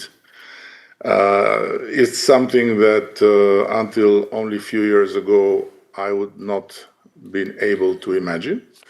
But this is why life is so beautiful. Great. Why don't you share this secret with other candidate countries? What was that, key factor? What was your secret in speeding it up so much then? Beyond the platitude that it's a hard work, I would add that the speed is related with 2 main factors. On one hand, during what I call years of humiliation, which were the years when the EU Commission was recommending to the Council to open accession talks with Albania, and we were rejected by few countries. We stubbornly prepared for the moment of the opening, and we trained in the hardest way with all our team by simply saying to ourselves, our moment to show our true colors will come, and for that moment we have to be ready. And as a matter of fact, when the moment came, we were much more advanced than maybe others in that precise moment of the opening. Well, given that this has been indeed a very long process for Albania, it has been 16 years altogether.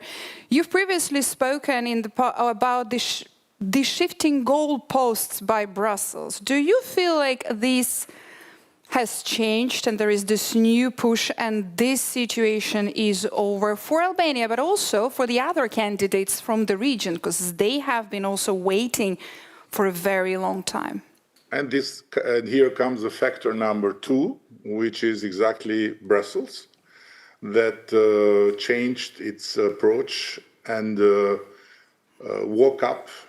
Unfortunately, it was needed an aggression in the European soil, military aggression, to make Brussels wake up, not simply in the level of the Commission, where we have always found fairness, very painful, very neurotic, but fair, but also in the level of the Council, where the blah, blah, blah of before that, yes, one day we'll be together, yes, we love you, yes, we're going to marry, but we are not ready to talk for the moment, was over, and a new momentum is still here, and the new approach, it's still the case. I hope that this will not fade away, and I very much hope that we will finally get together around the same table. Yeah, I was about to ask you about whether this momentum and this situation of more of serious commitment, as you described there, whether it is going to last. Albania is now considered one of the front runners. Your goal is to enter the EU by 2030. Now, how do you also see this situation with the shifting goalposts by Brussels changing or possibly not changing for the other countries in your region? I didn't get the last part of the question. I will repeat that, Prime Minister. You said that indeed there is a big... What I said I know, but I don't know what you said. The question was, do you feel this change by Brussels also now being implemented and being seen for the other countries from your region? Well, for this you have to ask Brussels, but as far as I am concerned, I might tell you that the 2030 is not a date that I saw in a dream, but it's a deadline that is the result of a very simple calculation.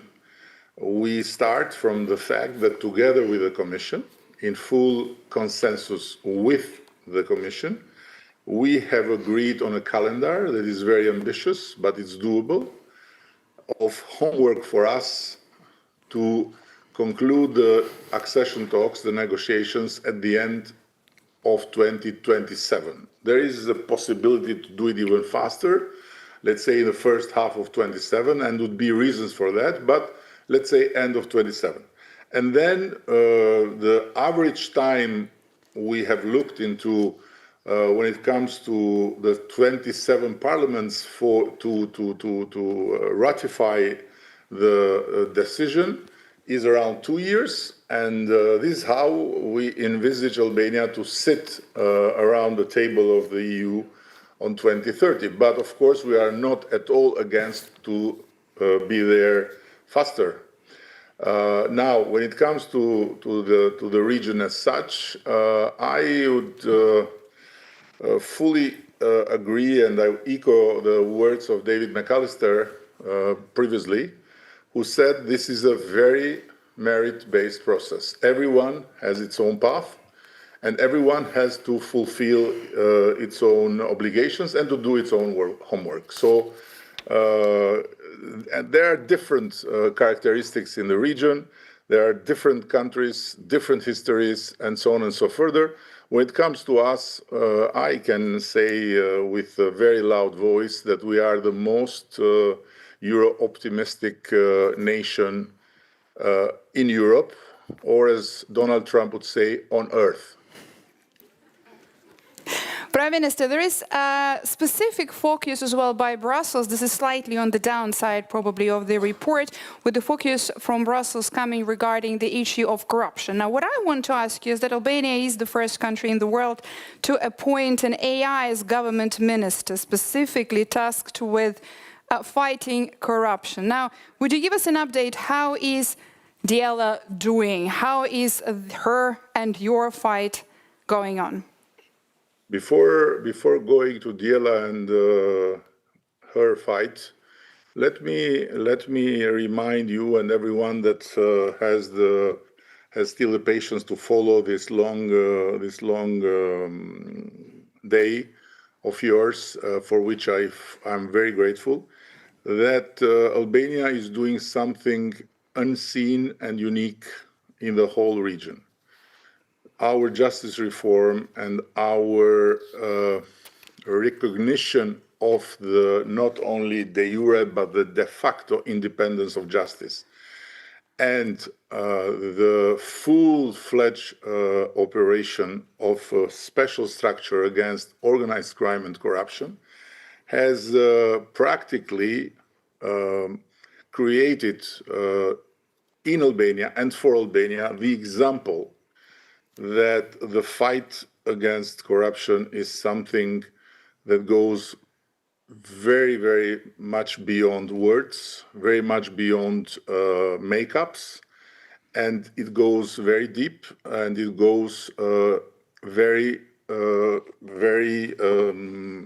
let's say, balanced, without looking left, without looking right, independently from who is in government, who is in opposition, who was in power, who is in power, and with a lot of facts that show that what never happened in Albania from the day of independence and creation of the Albanian state in 1912 to until very few years ago, it's happening the last years, something that no other country in the region can claim to have done.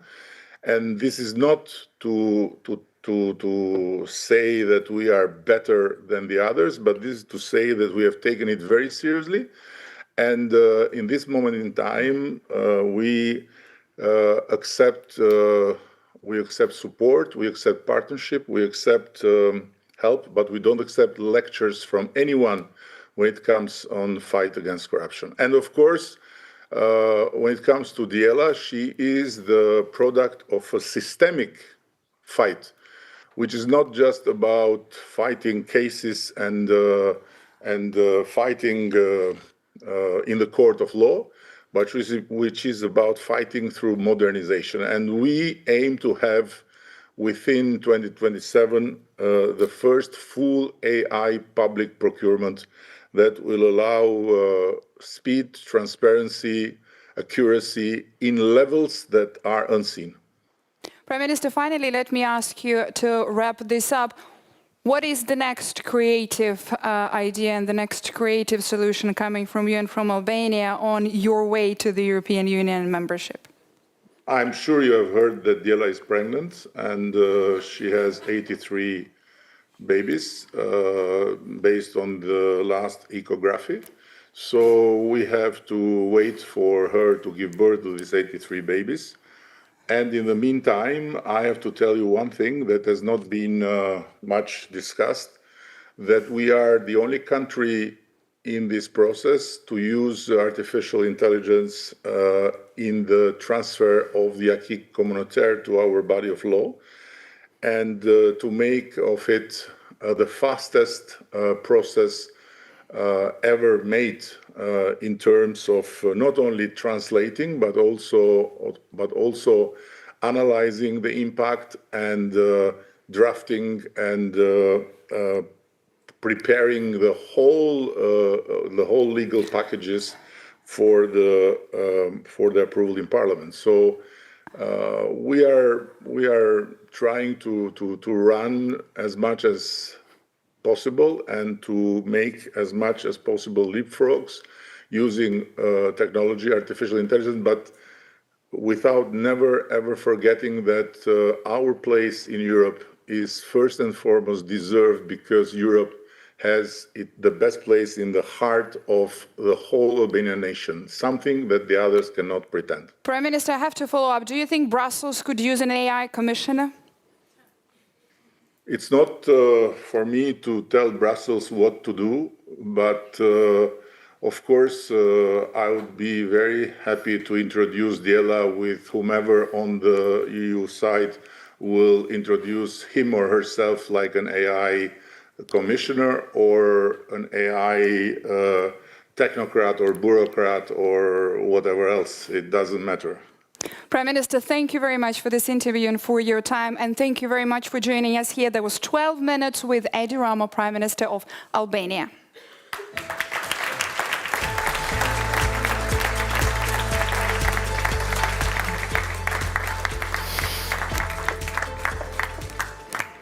Thank you so much, Sasha Vakalina, for that, and of course Edi Rama, always bringing some humour to EU debates and EU summits. So we thank him so much for being with us here at our summit. Pity he couldn't come physically, but we're thrilled he could join as well, albeit remotely. And I'm afraid that brings our summit almost to the end. It's been incredible. What are your main takeaways? Yes, I mean, all of the leaders that we spoke, obviously the many challenges that are happening, I would say.